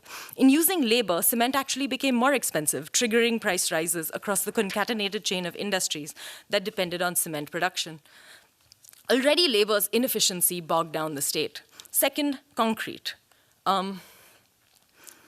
Concreting the Bhakra at the elevation of 518.16 meters required a complicated set of coordinations. The key to placing the mass of 5 million cubic yards of concrete was that the complicated interdependent system of machinery which needed to be put in place beforehand so that the concreting process could be performed continuously.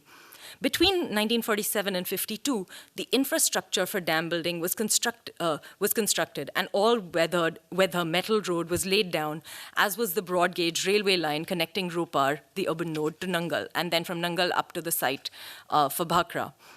Excavation began for the diversion tunnels, and a modern colony to house about 10,000 engineers and workmen was set up at Nangal, along with guest houses, schools, hospitals, laboratories, and offices.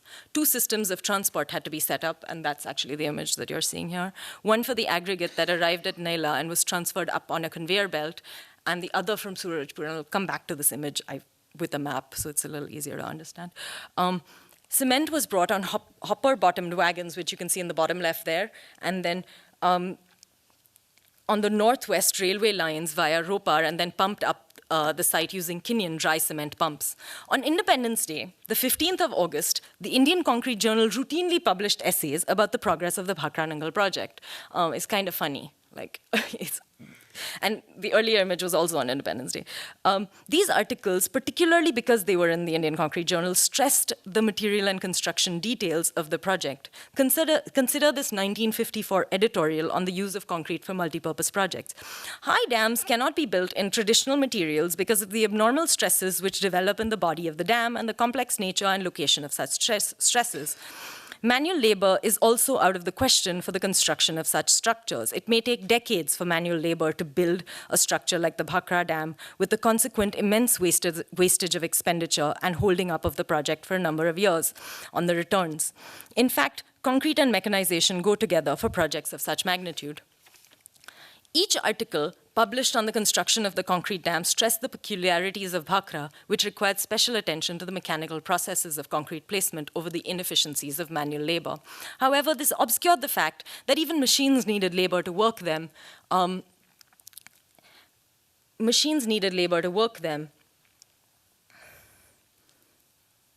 That is, even with machines involved, the dam was an object of human labor. A representational paradox opened up between Nehru's dedicating the dam to the laborers who built it. And here I just want, this is not an Indian publication, this is an American publication in our vertical files at Harvard.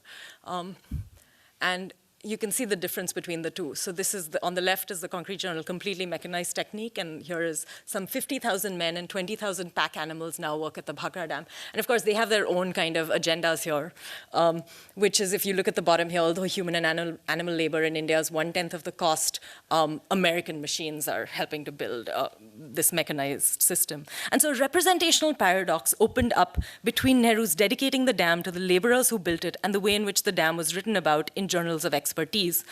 Through the language of concrete and expertise, labor was written out of the discourse of modernity. No matter that labor accounted for a huge amount of work around the dam and the construction of model towns, you can see the model town in the top left of this image, the metal roads, the canal lining in the bottom left, you can see the canal, and even simply bringing of the machines to the site itself. Yet in the technical language of cement and concrete manufacture and placing, labor needed to be excised.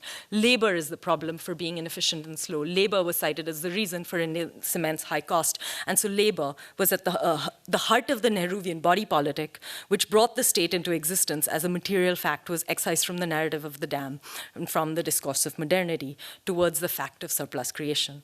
And so I just want to end with this image which is a mural painted by Arijit Sen, and it is in Virasat-e-Khalsa, which is the Moshe Safdie designed exhibition in right at the foothills of the Bhakra, to point out and as I've pointed out, Bhakra really didn't benefit Punjab in the way in which people imagine it did, but it was so strongly embedded in the imagination of people that here in this is just a detail of the image. This is like this 3-story mural, it's huge. The Bhakra really takes over the source of the river coming down from this kind of heavenly point, the top of the image, and then becoming this, and becoming the source of life in Punjab. So thank you, that's it.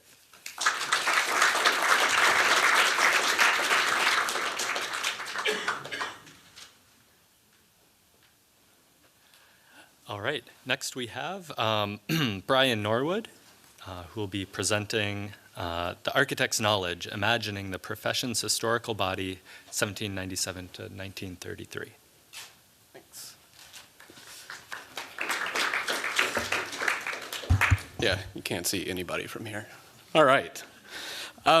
So this is also, which one of the clickers? This one? Oh, okay. This is also the title of my dissertation, or at least the title I've settled on this month.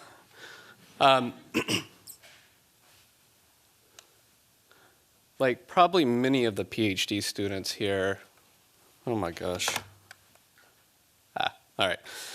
I have different ways of describing my dissertation depending on who I'm talking to. When I talk to family members in a conversation that usually starts, "Are you almost finished?" to which the answer is, sort of. I say that I'm interested in 19th century American architectural history and the transition from the builder craftsman to the academically trained architect. I'm interested in how architects have come to position their expertise and their limits. For the historians, I'd say I'm studying the co-development of architectural professionalization and formalized education in the long 19th century. I'm trying to do an intellectual and institutional history that addresses why professional architectural authority is constructed the way it is. So this is the frontispiece from one of over 180 pattern books produced in the United States from 1797 up to the Civil War. In it, we can see the architect as a modern professional taking shape. First, he uses the tools of drawing and design rather than those of the craftsman to his left. He's from a particular class. The idea here is strongly influenced by the 18th century British model of the gentleman who is entirely financially disinterested. It's this disinterestedness that gets reconfigured in the formation of modern professionalism.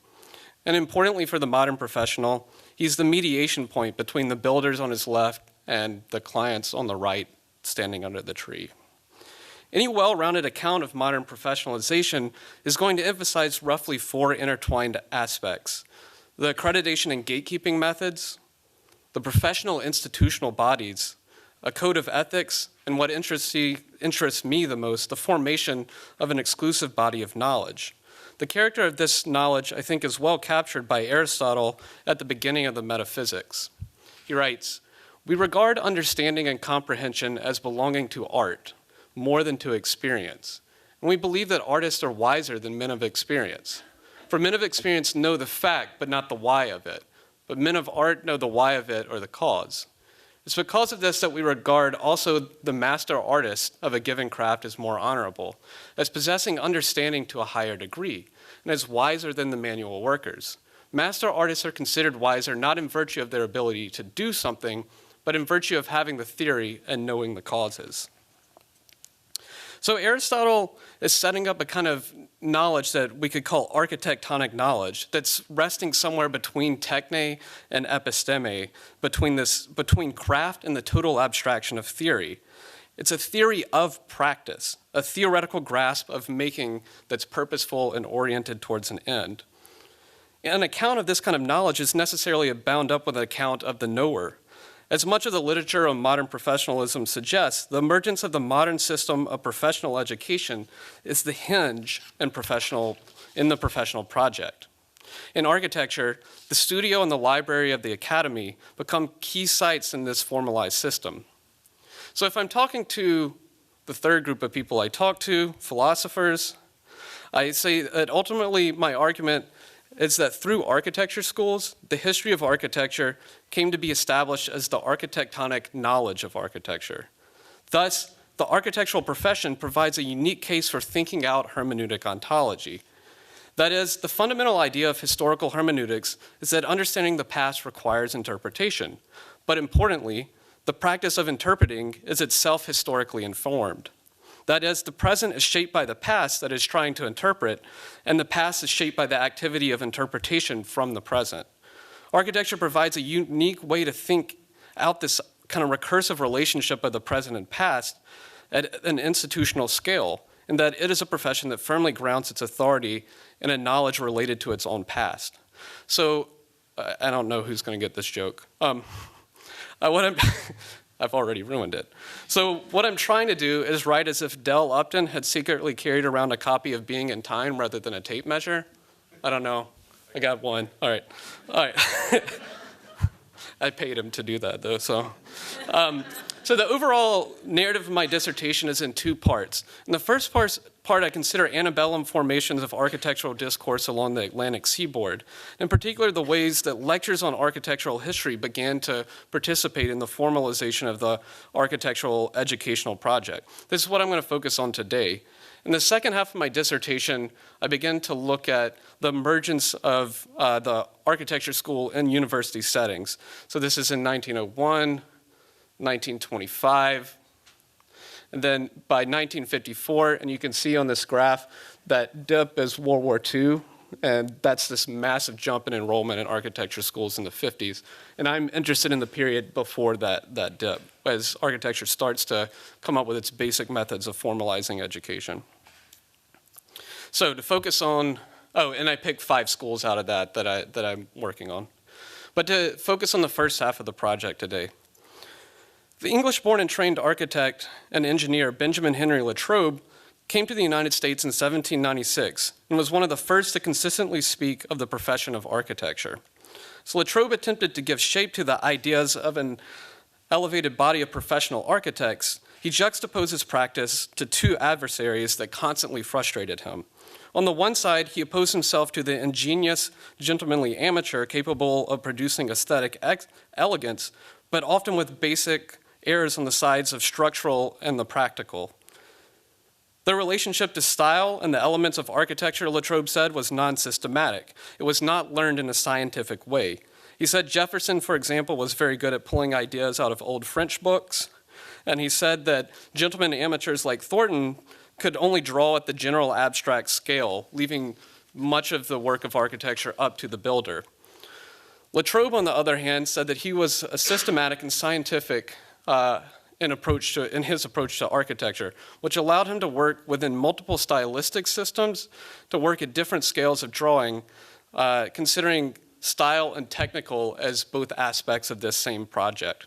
For example, when an amateur at the Baltimore Cathedral, which I was just showing sections of, the builder told him his foundations were 6 inches too thin. He said that this judgment was based on nothing more than happy fancy, rather than the weeks of real calculation that he had done. So Latrobe's second set of adversaries were master builders, who had a practical knowledge but often failed in proper and elegant arrangement, he said. The Carpenters Company of Philadelphia was one of the most powerful craft guild organizations, and it represented the wealthiest and most well-connected of the carpenters. They set prices for work through a variety of means, key of which was the price book, which I'm showing here. They kept the price book very secret, so you can see printed, these are crafting activities. There's a set of plates in the back of the book coordinated with those crafting activities. The prices weren't printed, they were written in and kept secret.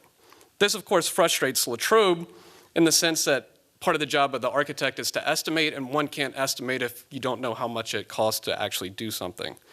But secondly, something that frustrated Latrobe was the way in which these builders understood design itself. They tied design directly to craft. The order of construction, as it's written out in the price book, is also the order in which the plates appear in the back of the book. The book shows no overall plans. The plan is simply an assumed project behind the elements of architecture. Early pattern books are very similar. Asher Benjamin started with some geometric exercises, and then, so this is the first pattern book written in the US. Owen Biddle, the second one, starts with geometric exercises too, including how to set up your drafting board. It's a section of a drafting board. I mean, come on. But Benjamin and Biddle both ordered the information, the plates in their book in the same way, starting with the orders, moving through other building elements, and then eventually arriving at maybe one, maybe two plans shown in the book. For the builders using the Carpenter Company's pattern book, the plan was an assumed backdrop for the system of architectural objects. And for Benjamin and Biddle, the plan was the final object of the pattern book. The individual elements took priority as they organized the discourse like a craft. But the most frustrating thing for Latrobe in all of this is that the craftsman could hide the cost of design and the cost of drawing within the cost of construction. In the price book, there's a single sentence in the introduction that says that carpenters should charge for the proportion, relative to the proportion of trouble, the cost for drawing and design. Design was not visible labor in terms of accounting for it and financially or in terms of actually seeing that labor, and thus it's not understood as a real form of work. And it's really hard for a professional architect to build someone for something that they don't believe is actual work. Thus we can see Latrobe being flanked on one side by craft and on the other by abstraction, by an overvaluation of detail on the one hand and a disconnected generalized drawing on the other. Builders did not have a theory. An amateur gentleman had a theory that failed to connect to practice. Rather, following their 18th century roots, these gentlemen amateurs define their position in terms of total disinterestedness in relationship to the details of craft, to income, and in many ways to aesthetics itself. The establishment of Latrobe's version of the architect as a modern professional required the formation of a unified discourse in a different way. It would need to be one that maintained an ethical disinterestedness, yet without the financial disinterestedness of the gentleman aristocrat. And it had to define the architect's activity as real work. So by establishing the architect as a middleman between the client and builder, early professionals attempted to form such a domain of expertise and an occupational position that established the design itself as the independent, neutral medium. Like the lawyer's draft of a legal instrument, the design itself was real work, and its production is the architect's exclusive occupational activity. But of course, this design itself needs a theory, so the professional architect's authority over the plan comes to be grounded in a disciplinary discourse, a theory of design. So how does that arise? The American Institution of Architects was formed in 1836 by former Latrobe apprentices, their students, other trained architects that had immigrated to the United States, and importantly, some who had originally identified as craftsmen. Benjamin, for example, was a founding member, and over the course of about 30 years of pattern books, he identifies himself first as a carpenter, then as a carpenter and architect, and finally just as an architect. The American Institution of Architects claimed it was organized, I don't know if that's legible, for the advancement of architectural science. The idea of a science was extensively used in the early republic. It was most basically understood as systematic learning about nature, pursued in a rational manner, transmitted openly. It was thus objective, methodical, democratic, and also useful knowledge. The idea of science guided the founding of the Franklin Institute, which was founded in 1824 in Philadelphia, and its aim to produce the scientific mechanic, one that could do, but that also knew the reasons why they did. Science allowed the recovery of a professional disinterestedness and expertise driven by method. This is precisely the formation of the functionalist ideology of modern professionalism, a trustworthy body of practitioners with objectively verifiable competence. The pattern books are shot through with this language of architectural science in the first decades of the 19th century. How do I go back? So, for example, this is Haviland's multi-volume builder assistant, and you can see it's organized in terms of propositions and problems, and within that, there seems to be this kind of indiscriminate pattern of putting together manufacturing, putting together architectural issues, and there's also drafting issues, all just jumbled up in this. So there's this rhetoric of developing a proper disposition towards the science, as he says, that would allow professionals to determine with certainty the answer to any architectural question.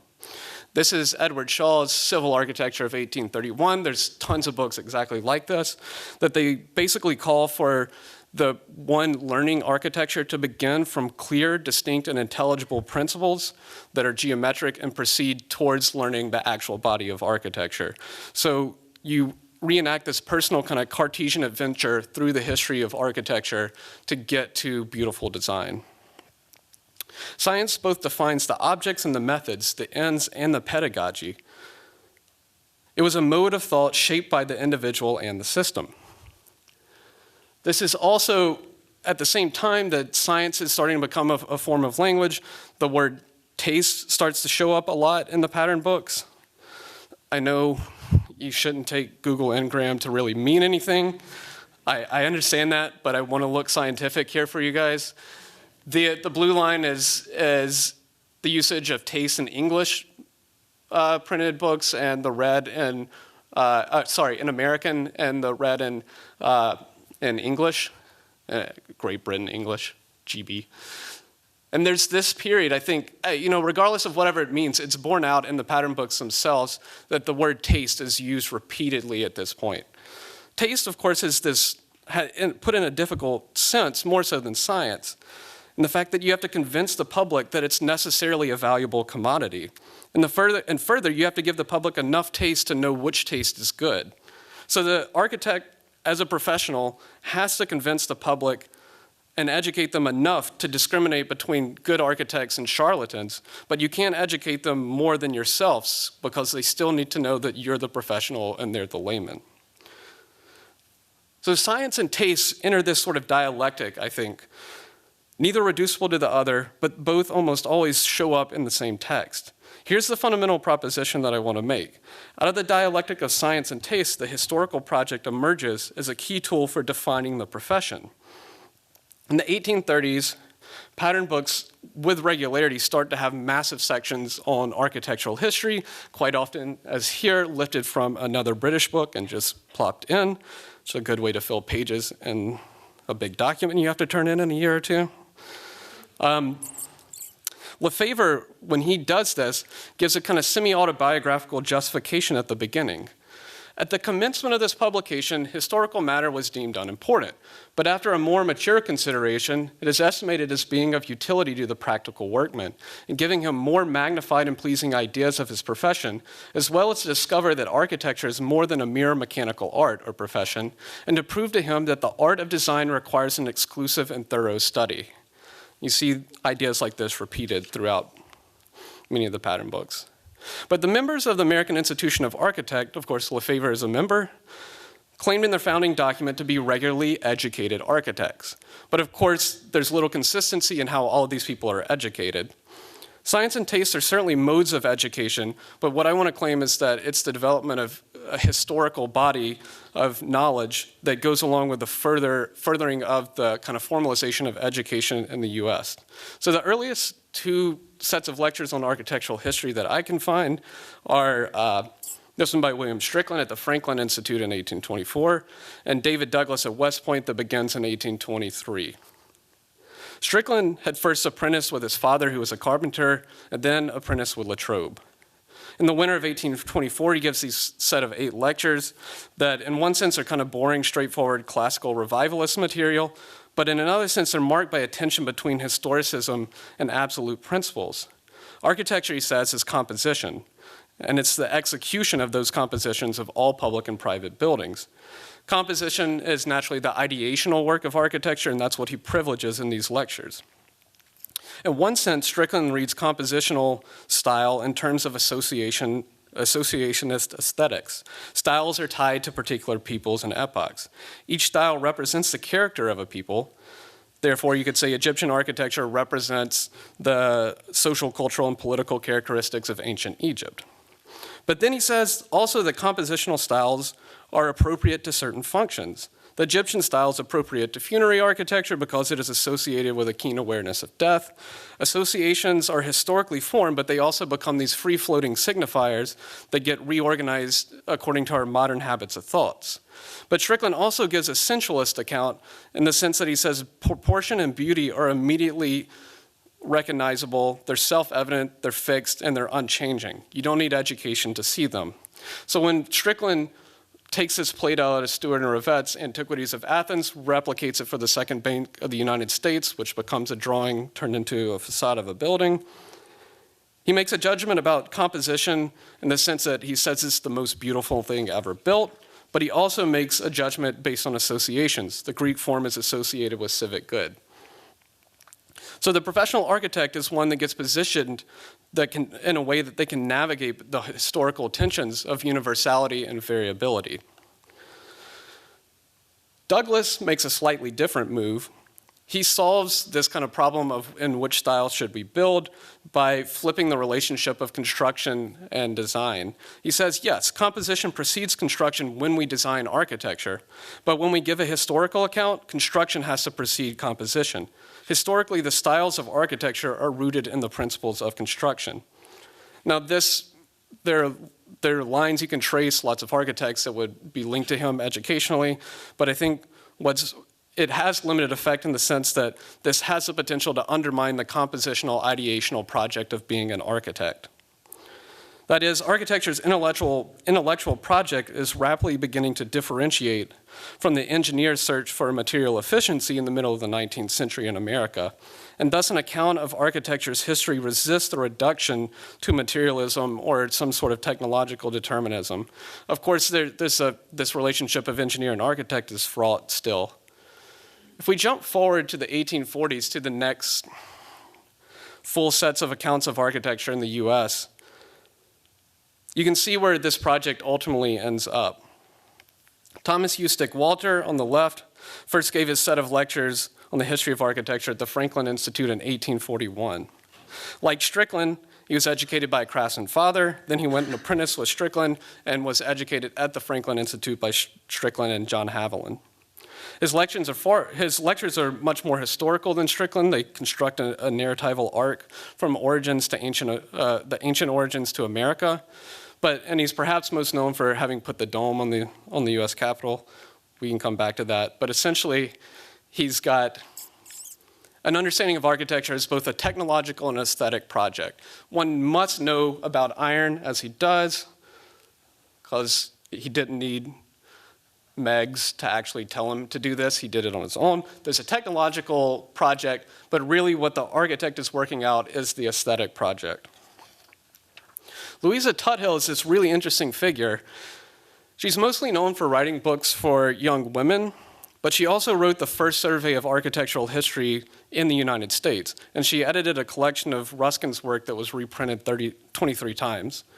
She dedicates this history of architecture, she dedicates this history of architecture to the ladies of the United States of America, acknowledging the acknowledged arbiters of taste. And you can see in these other kind of writings of hers, the promotion of taste.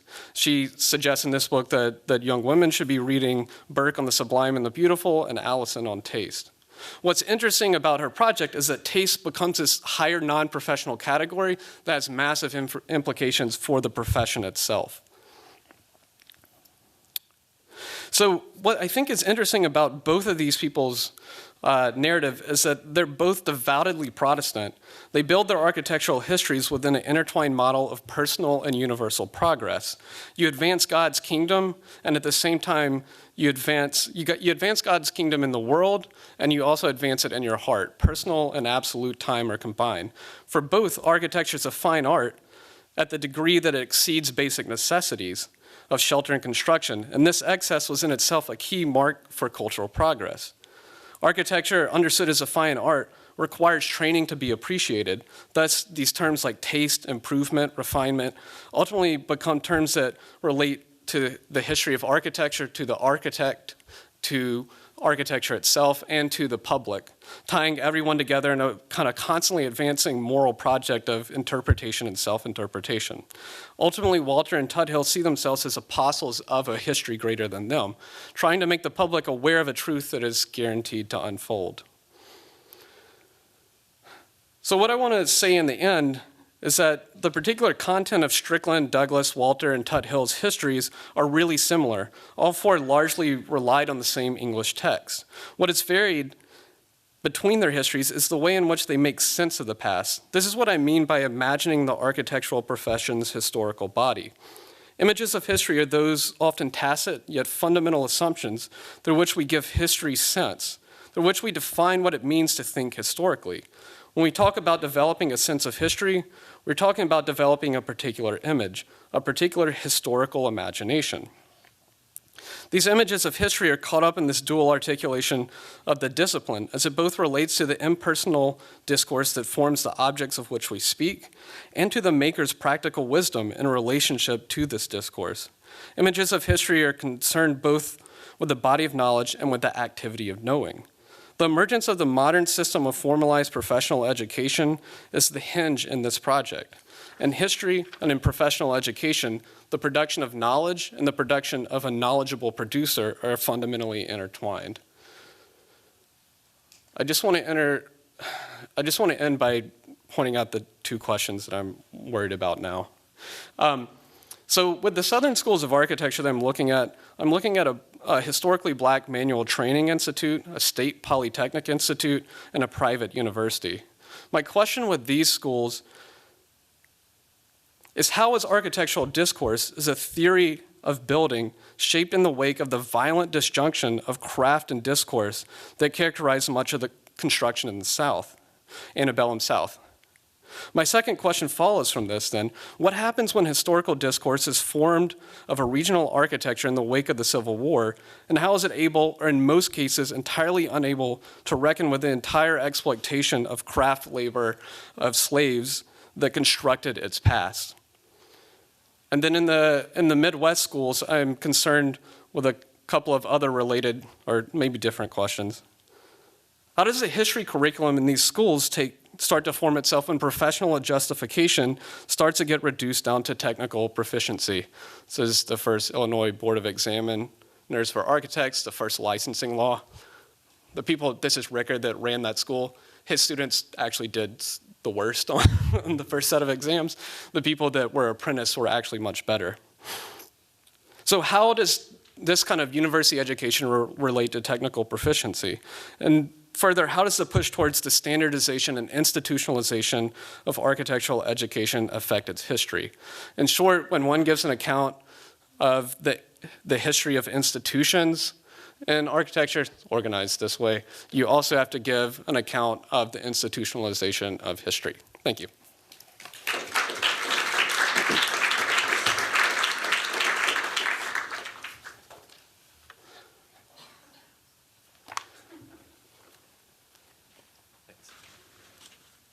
right, so we have a good amount of time to ask questions from the audience, but first, some responses from Anna Milyaki.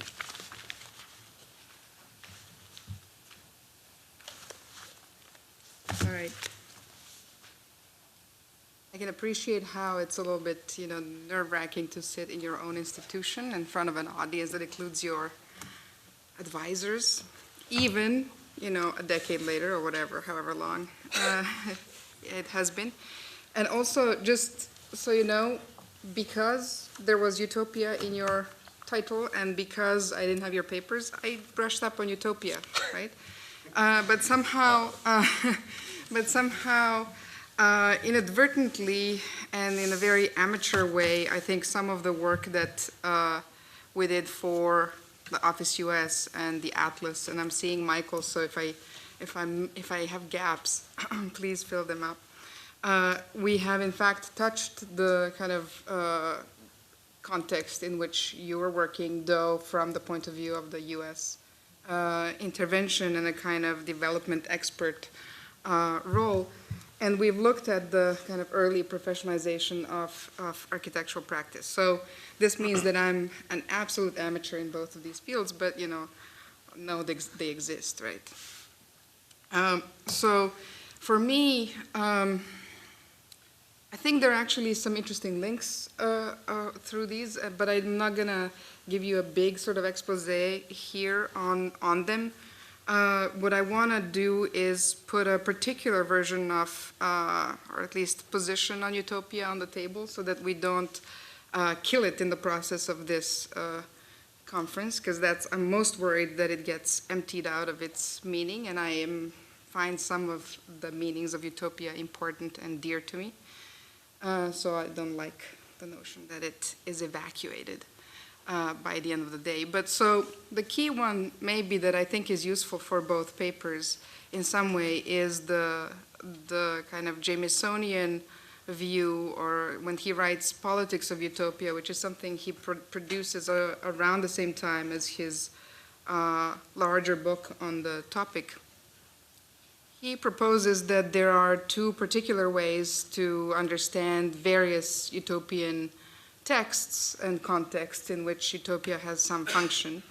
And we can view it, and these are sort of lenses that he says we can use. On one end, we can think about the kind of particular, I'll call it content, but he describes it as the sort of the absolute worst thing that's happening and that we want to get rid of. And so when he looks at Moore and some of the early utopians, he says, what this is, in their story, it's about a kind of abolishing of money and greed. In his updated story to that, he says it's about everyone having a job. So this will bring us maybe to the question of labor in both of your stories. But that's when we think about what motivates a utopian narrative. And this particular way of viewing it, he will say, has a personal dimension to some extent. Whereas another way of viewing it is as a kind of an organizational predicament. Utopia needs to be organized, and this is where we get to kind of the usual stories of totality, maybe even computation, things that are sort of total in space and are about making things perfect in some way. So for me, both of these, I think, are somehow maybe, I'm not sure to what extent yet they're I'm still computing your paper, but I think certainly the question of labor and the kind of narrative that drives the projects, I think, exist in both. And so for me, there's a kind of Nehru story where we are going to, yes, of course, of progress, and you sort of present us this figure as a kind of translator, maybe between the two narratives, right? Someone who is even trying to capture the narrative of organizing the country in the most perfect way while giving jobs to a lot of people, right? Which is not how exactly it came out in your project, though the question of labor being erased by experts and then brought back by a historian may be an important one. But so he's sort of translating something so that a story of grand organization becomes somehow palpable, understandable to subjects on the ground. But in that sense, okay, so let's stop there. And in your case, I'd say when you first include or introduce for us the Latrobe, he also seems like a translator of sorts, certainly in the way in which you put in between the two ends in a way.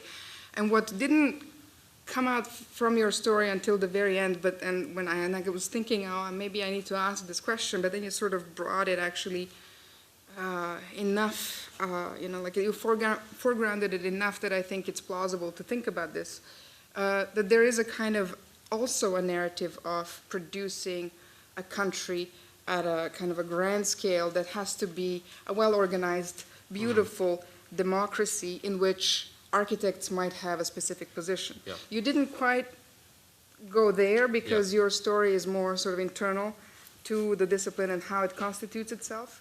But I kept hearing sort of that exterior narrative that would qualify as utopian narrative in Jameson's terms. Right? Yeah. So maybe you can answer here. Or if you have answers, or I can ask you more specific questions, but I don't want to go on my own. You want to say something first? Sure. So yeah, I think what you're pointing out, which is really important, is this kind of difficulty, because on one hand, there's this desire to organize, and it is in the organization itself that other things are undone. And it sort of, I was interested in this question of method versus history that you bring up, and the movement from a discipline to a profession, particularly in that labor is not fixed historically or at this moment, and it needs to be fixed, needs its own history, labor needs its history to be written, in as much as these materials had these narratives being made for them. I think what is particularly interesting is that there is a kind of shadow project in each project. The kind of project of state-making in terms of a historical narrative in even your project in some sense, because whose history, what are the bounds of that history, and then, go ahead. Well, I have to that end, I was going to, so for me, the part of the question that I had is, through whose eyes are you viewing? Obviously, you are the historian of this material, but I kept hearing narratives that are through state's eyes more often than through a kind of another view that you test that state against. And whether those might be the ones that I know better, the ones from outside, and the kind of involvement of the world in the making of this state, in exactly the same terms that you view the bureaucratic state of India operating. There's sort of other interests that are there also, and I think it would complicate the state's own narrative to some extent. And then the other one is the kind of from the ground. I'm not sure you have to do this in any kind of anthropological sense, but the kind of idea of the kind of, when you measured the value of the dam, you gave it to us through the eyes of someone who measured it in the same way that the state measured it, as opposed to other senses of criteria, right? Like what is it, even the jobs that it produced seemed like somehow an important other to, and this is why I think it's important that you're bringing them back, because now going through a kind of Jamesonian utopia, the idea that there are so many jobs, or many jobs that are produced through these projects, the grand projects in India, could be a way to think about that narrative of, feeding everyone. And so if you refract the question or the story, your project, through the question of utopia, then suddenly these kinds of narratives become relevant, right? Like who is operating, at what level do they intersect the narrative that is utopian, that's about equality, or not really about equality, but feeding everyone, let's say, which I like, it was in your title, though it comes back through power, water, feeding. Yeah, well, unless you have something really immediate. No. Oh, okay. I want to think about this. Okay. So I think the labor question is really interesting to me, and it's becoming more interesting the more I've worked on this, because I mean, in the writing on professionalization of architecture in America, you tend to, in one sense, you have a split between people that want to pick up after the Civil War and go forward, that write histories of the university. And you'll see people say there was no architecture education before the universities, right? Mm-hmm. We've gotten past most of that. So you have the split between that and the kind of antiquarians, or the kind of the obsession with antebellum period being treated on its own as a vernacular project, right? And I wanted, part of what I want to do is push past that and see the continuities and ruptures between antebellum and post-Civil War architectural education. But I think one of the other projects, or one of the other things that's coming out for me the more I work on this, and I think Mary Wood's book, From Craft to Profession, is the one that already is doing this in a really important way, is that articulating the project of the formation of American architecture is one that's intimately tied up with craftsmen in the 1820s, 30s. There's people like Latrobe, and there are other European-trained individuals, but in that first professional body, a good at least third are actually craftsmen that have just risen to the level of calling themselves architects. So I'm interested in the way that the architectural discourse stays so tied to the fact that there's a particular practice of building, and potentially the way these things could get lost later on. I also think one way, and I think Alec might have given me this phrase, the difficult task of mediation, as a way of describing the kind of work of corporations, but in some piece that he sent me, that's what they said. But to think of architects as doing this themselves, that defining of the middle as a type of work, and that mediation itself really is a lot of work, but becomes this kind of obsession of architects there in the antebellum period. And I think maybe the third point to that is, this is why I think the question of the relationship of antebellum South to the formation of the first architecture schools becomes so crucial, is that this is a place where the craft of constructing these buildings and any discourse that did exist on these buildings is so radically disjuncted.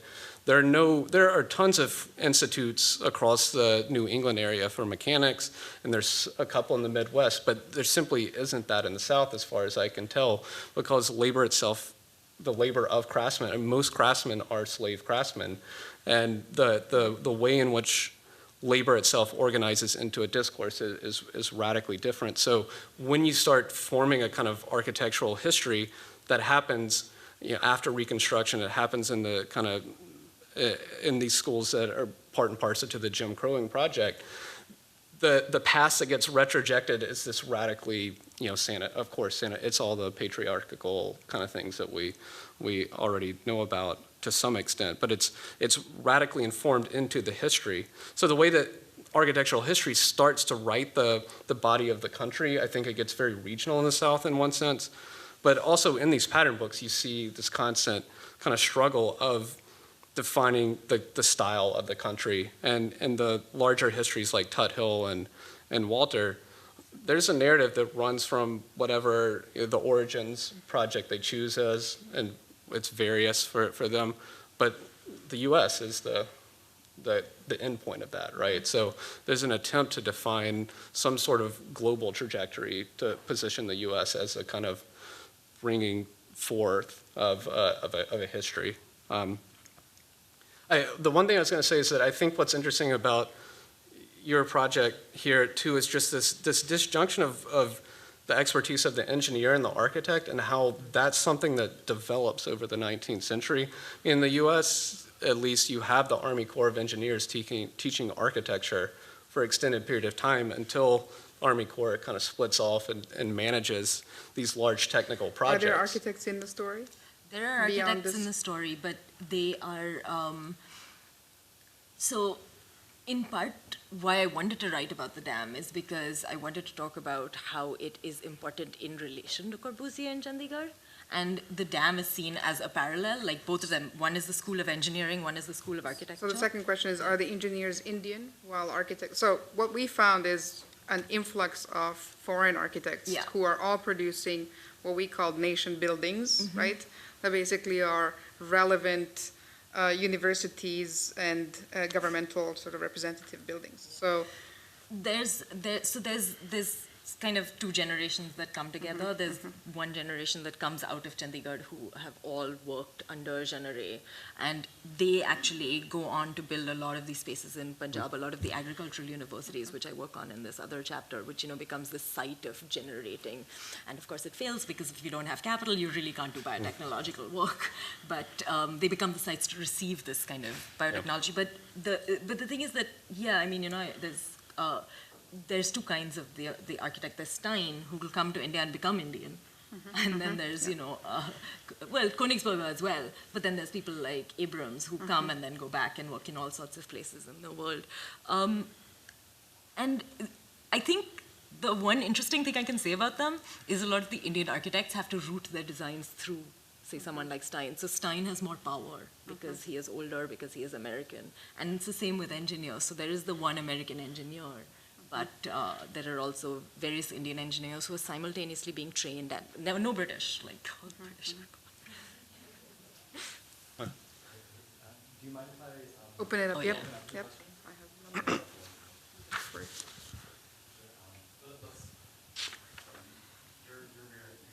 No, okay.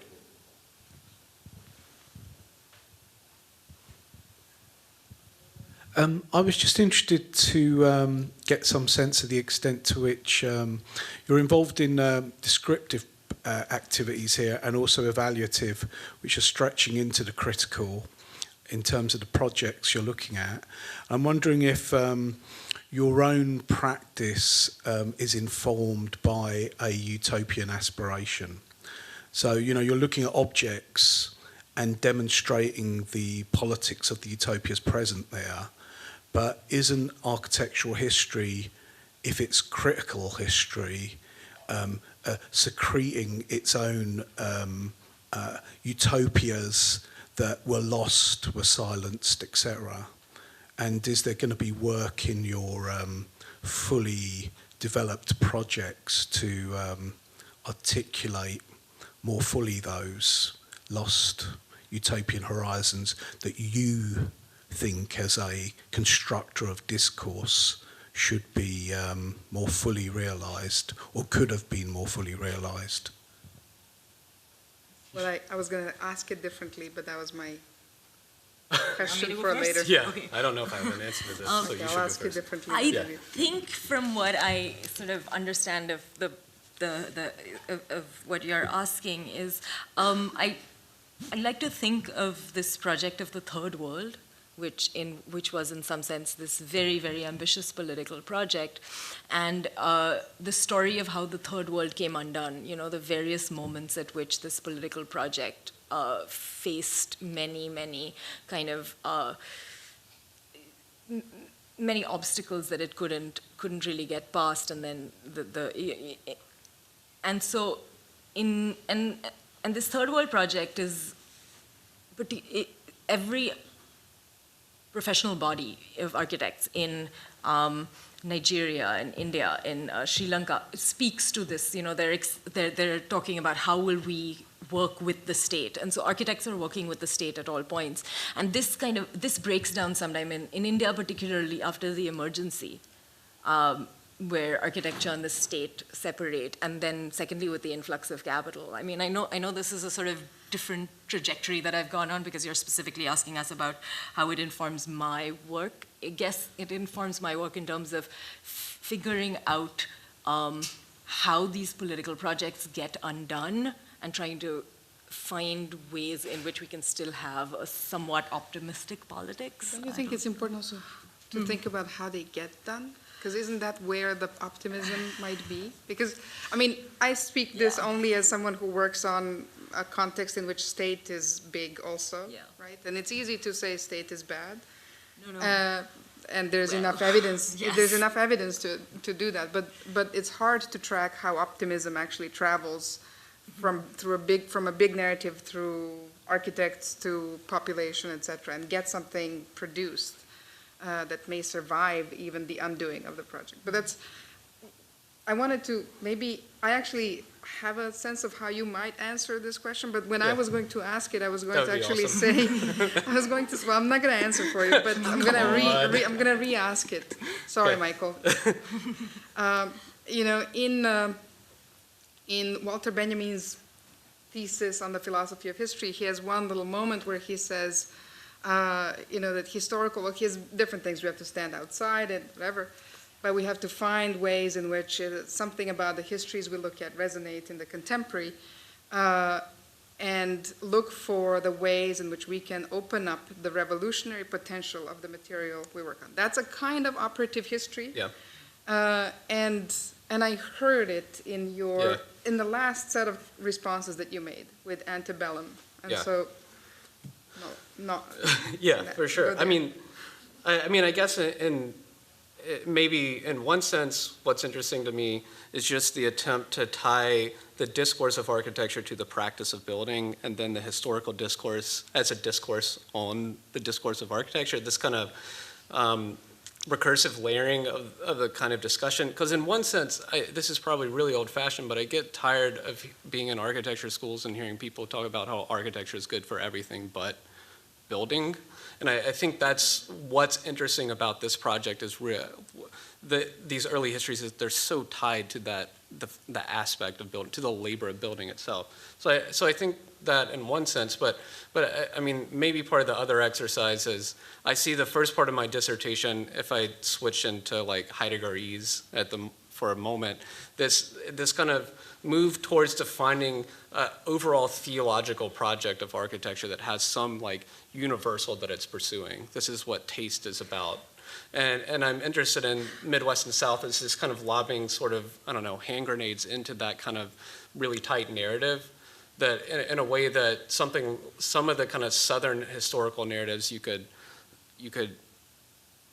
work them in such a way that they start to say something different. But I was actually, there was something about when you talked about taste and style, and also when you talked about a kind of writing into history certain practices that seem to be historically taken out of it because it's hard to compute them in the kind of logic of it. Yeah. I'm thinking Marxistese, not Heideggerese. Yeah. There's a way in which I feel like more world as opposed to kind of a hermetic viewing of the discipline. Even if you take it to the contemporary, Yeah. it still feels like it's internal.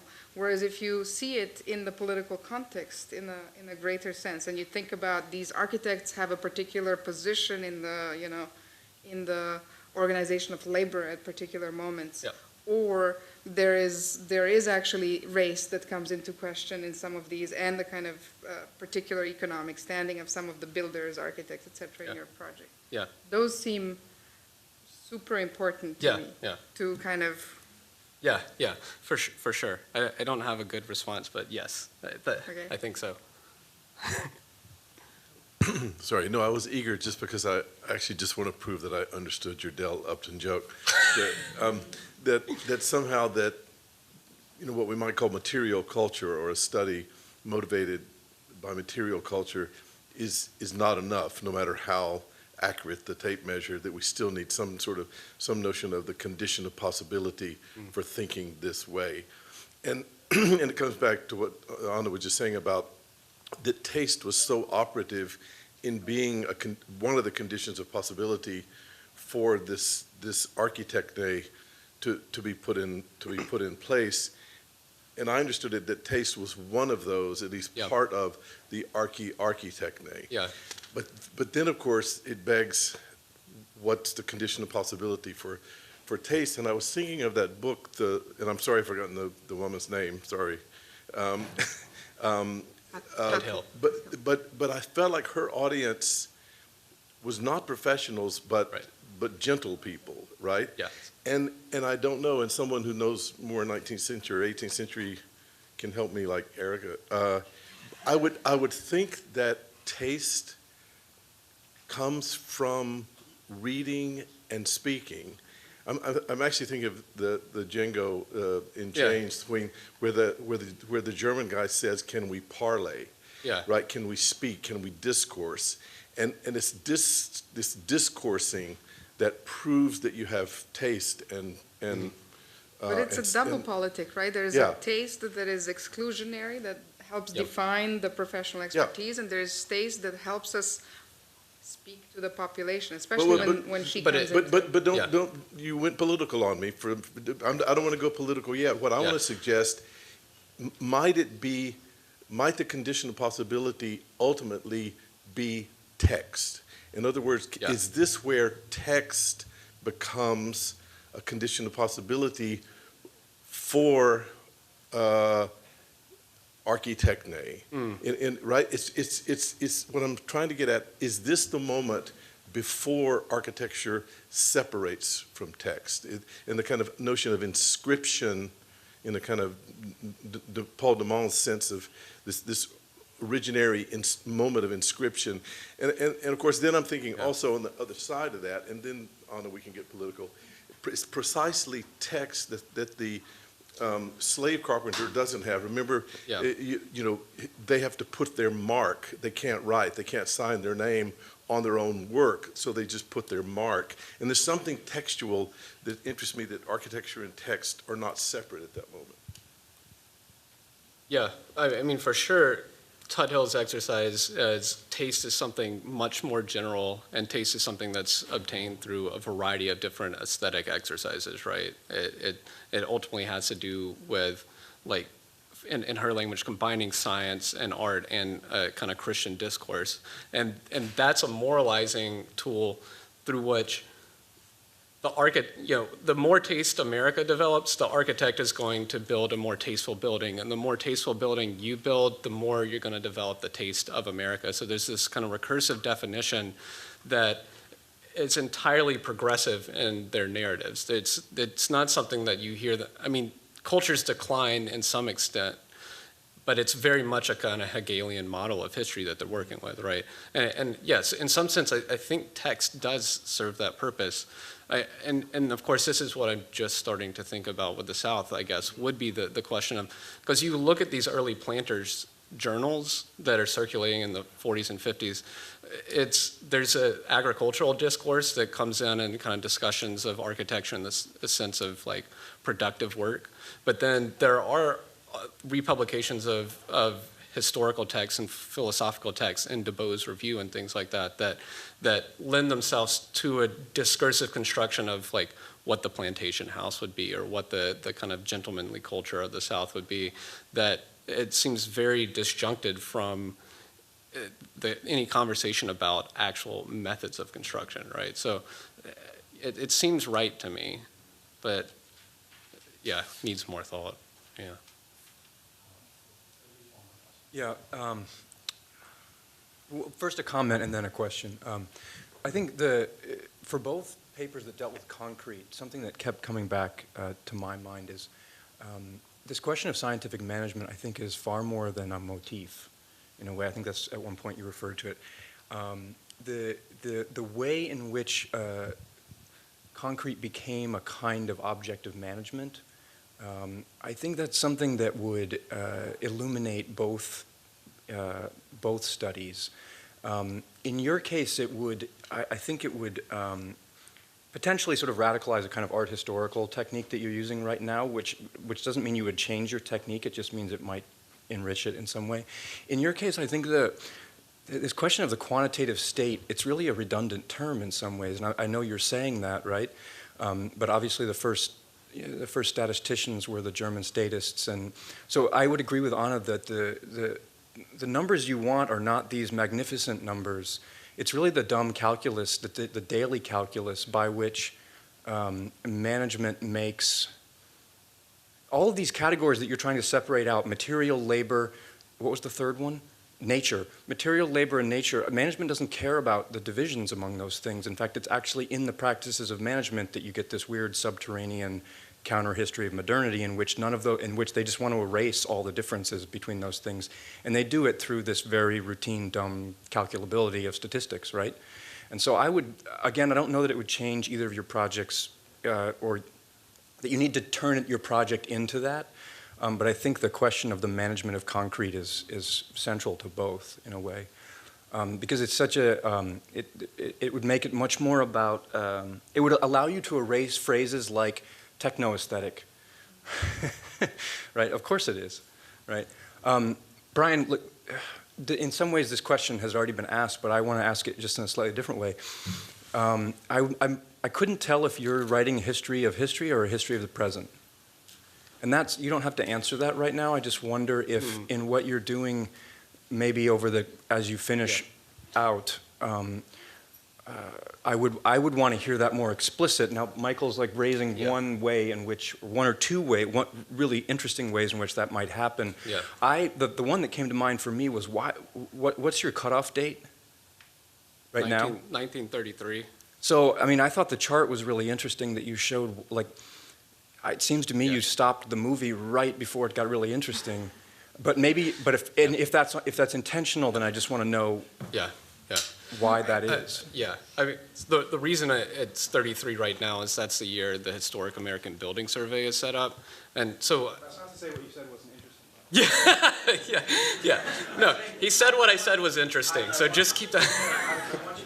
Yeah. I actually find it really interesting. Yeah. So one question is, I want it to be a history of history and a history of the present at the same time, just because the kind of hermeneutic model of history that I'm trying to work with is that those two things are always the same problem. But of course that makes it really hard to draw lines around what you're actually doing. So it's the schools that became the anchor for me. The schools have become the institutional anchor that I'm trying to organize my work around.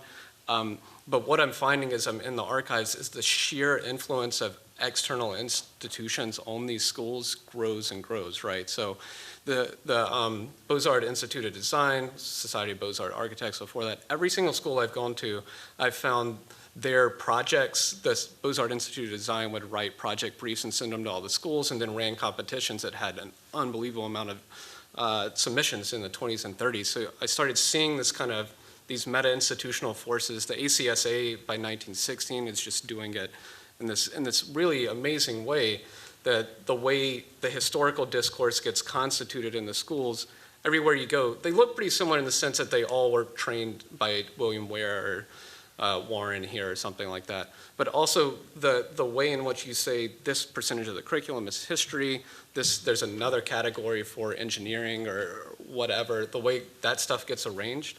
So seeing this kind of meta-institutional effect is starting to make me question how I organize the end. But the end date 33 is when the Historic American Building Survey gets created. And this is the same thing. Every school I've gone to, there's a huge file of Historic American Building Survey material, because the heads of that survey, which was a WPA Make Work project, right, to employ out-of-work architects, they would usually be academics that became the state head of that, and then they would get their students to do a bunch of the labor, which I guess maybe undermines things. But so I think that's this moment of institutionalizing the whole process of writing the history of the country that questions or changes some of the earlier work. Sorry, I talked too long. No, not at all. I was trying to collect my thoughts. So, I mean, the subject of my interest is more than the quantitative state. It is this thing that I started calling quantitative architectures, because what do you do when all of this architecture produced in this time that you're interested in are go-downs and warehouses, you know? And and you're interested in them. And so in that sense, yeah, this kind of quantitative architecture is this reference to all of these things that are completely ubiquitous in India, and at the same time, how do we kind of, is there something to think about them aesthetically? I think that I was trying to pose a kind of critique of this idea of this, the adoration with which the dam is looked at as this, which is why I use this word techno-aesthetic. I feel like I was, the difference, this is why I talk about the infrastructural control of life and not of nature, because it is, because I think you're right, that it's not nature that is the category that technocrats care about, but they do care about life in terms of, say, for example, the grain of wheat, How do you keep it from growing so that you can store it for 50 years? How do you keep these things in a certain way so that you can instrumentalize them at future points? And I mean, and I completely agree with you, you know, so the project looks at these various different things. But I'm also very fascinated by the cultural project embedded in here, by this staging that the state is constantly doing. So, because it is on one hand doing all of this calculation of how much grain exactly is going to be produced, when, where is it going to come from, where is it going to go, but at the same time it is staging these things that look extremely unornamental, but they're completely ornamental. You know, and I'm interested in how this kind of this quantitative ornament, I mean, it's my own word, it's not a real thing, but these things that are there but not really useful, but are sold as useful. Okay. Great, thank you all. A couple notes. I realize we've been unfair and not letting everybody know beforehand that you guys weren't really asked to talk about utopia. Hopefully productively unfair for them. And this has been a kind of, we haven't been bludgeoned with utopia yet. It's a nice sort of warm up for the conference tomorrow. So yeah, on that note, we have a sort of breakfast here tomorrow morning at 9 o'clock. Please come for that, you guys. And for those who are going to the dinner tonight for the conference, there's a bus that leaves out front at 7 o'clock. So come back here at 7 o'clock. I mean, you just asked me to come. Okay. Other than that, thank you very much. I don't know. But I like your work.